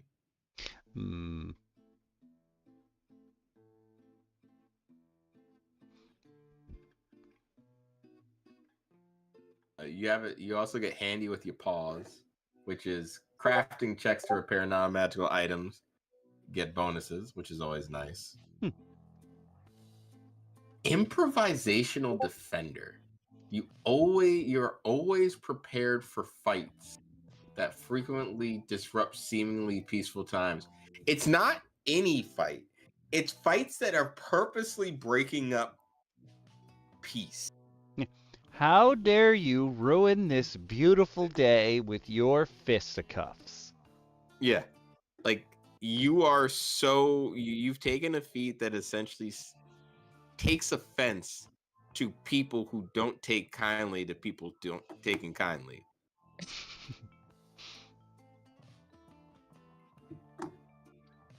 And it's just a feat you can decide. I just want to meet the player that picks this and just goes, yeah, no, this is actively a part of my story. This speaks to me. I need this. I don't know where I'm going to use it, but I need it.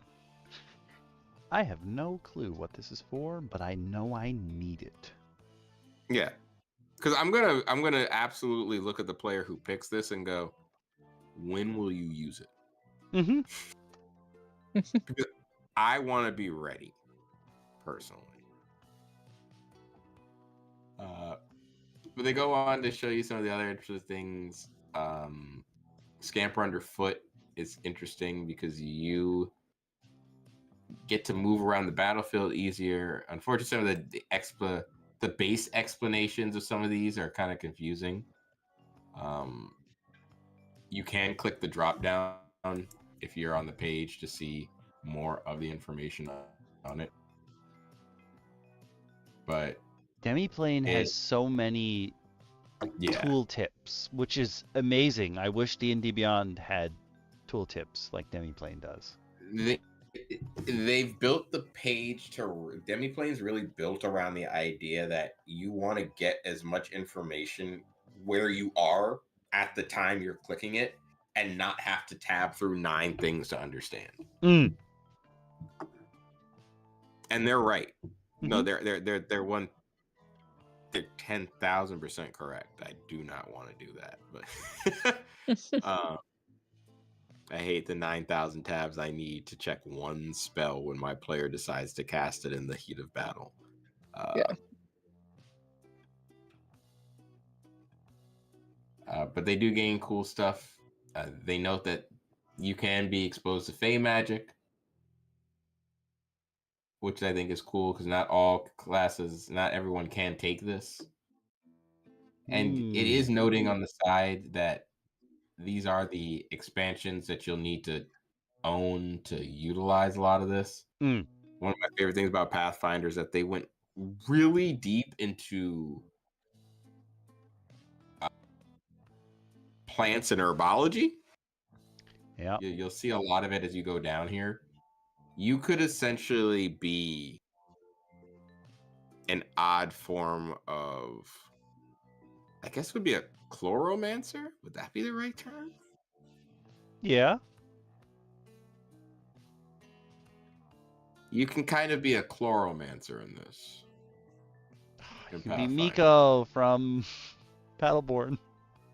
Yes. Yes, you could 100% do it. I miss him so much. Which might explain why I like why I like Pathfinder so much. Yeah, it's all a circle, folks. Mm-hmm. It all leads back to Battleborn. I like that they show you everything that you can get, like for the whole time, even though it is. Well, I guess because it's ancestry feats. Every 4 levels, you get a new one.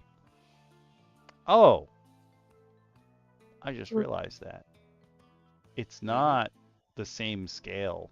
It is 4 levels, but it's not at the same times. So you'll have 1 extra, yeah, compared to 5e, you have 1 extra feat built in. Yes, and you just get it because they're ancestral feats. Well, sometimes you do. When you pick like the sorcerer bloodlines in Pathfinder, get their feats automatically. Sometimes they just slap it on. Sometimes you have to choose, or sometimes you get the option to choose it. Really depends. Like sometimes it'll be available to you at level 5, at 5th level, and then beyond for you to choose.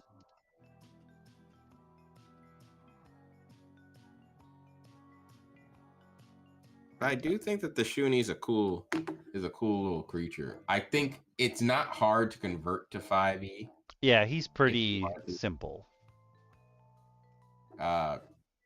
You could then take a lot of the feats and the ancestry feats that they have. Like I said, there's a good chunk of these that are built around the idea of chloromancy and just urology.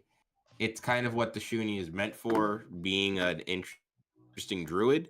So I would definitely, keep that idea. If you wanted to, maybe allow one of the Shoony to like swap a Shoony ability from charisma to wisdom if you're going into 5e. Because I think they'll do better with charisma with wisdom in 5e than they will with charisma or dexterity and wisdom. Like I would let somebody kind of pick and choose on that one. Because bringing it into 5e, it's not going to have the same usefulness in the same, or it's not going to apply the same ways in terms of skills. I never thought of it. Normally you do, like in 5e when you're building your character, you get the 3 ASIs. But the way it's done here is you get 3 AS. Well, you get 3 attribute boosts and then a flaw. We're just missing the flaw. Interesting. Yeah, they don't want you to feel too powerful, but just strong enough. They want you to do more math in Pathfinder. They love math. Yeah, we're gonna have Stop. to sign off. Oh no, that's It's all okay, Anthony. gravy because we finished everything we set out to do today. Yeah. Shoony was the last one on the list. I am not going to put the Shoony in the repository, I think that's Mhm. fair.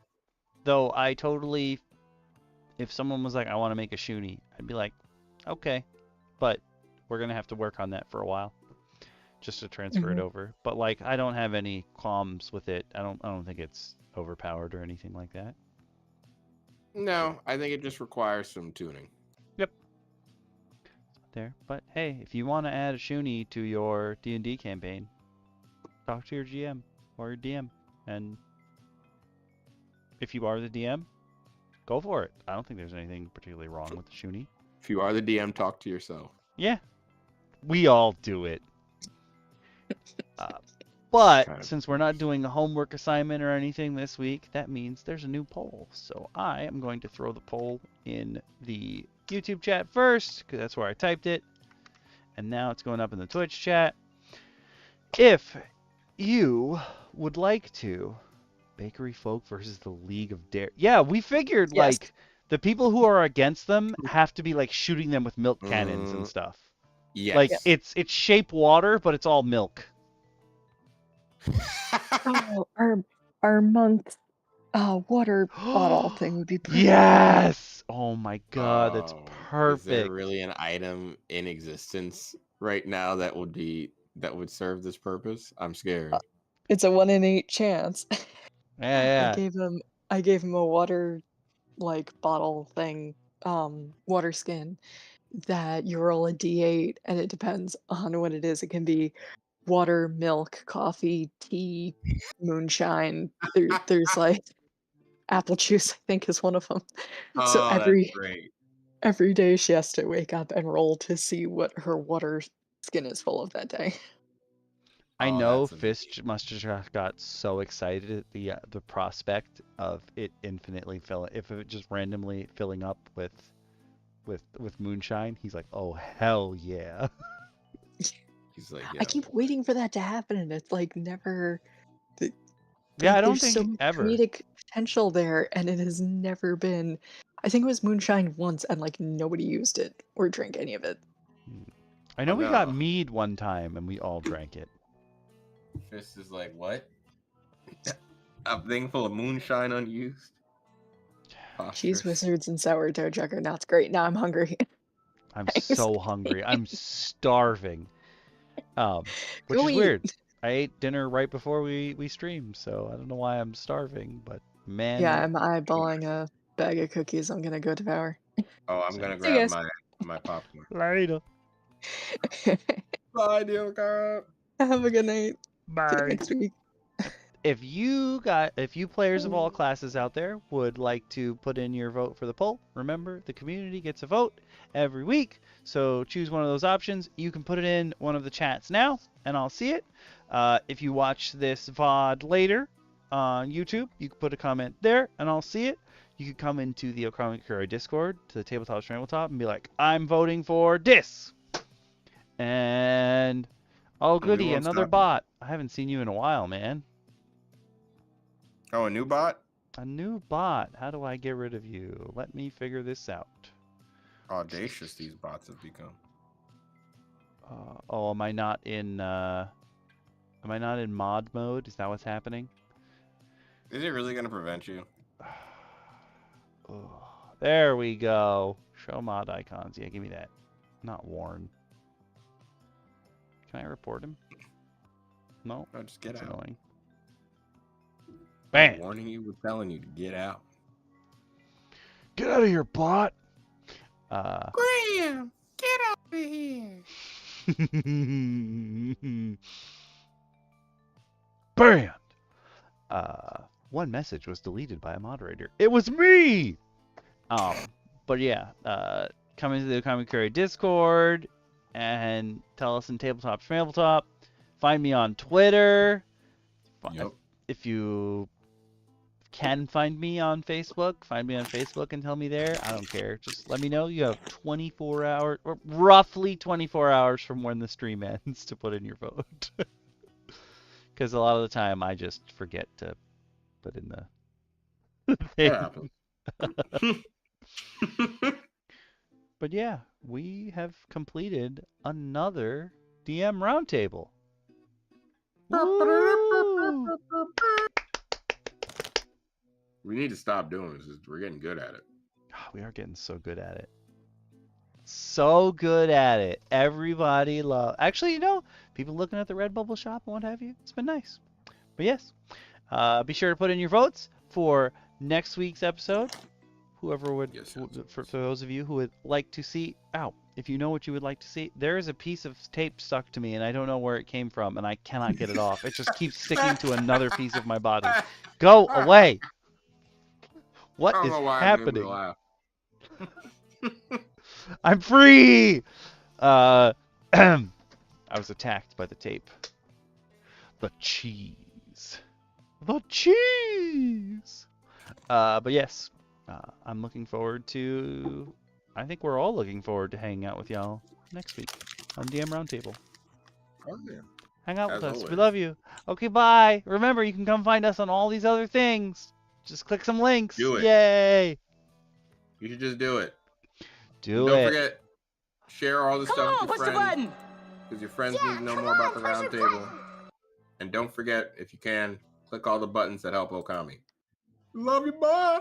Love you. Bye. Bye, Twitch. I'm leaving you first because I have to. Because the way OBS is set up. Okay, bye. And then I end on YouTube. Bye.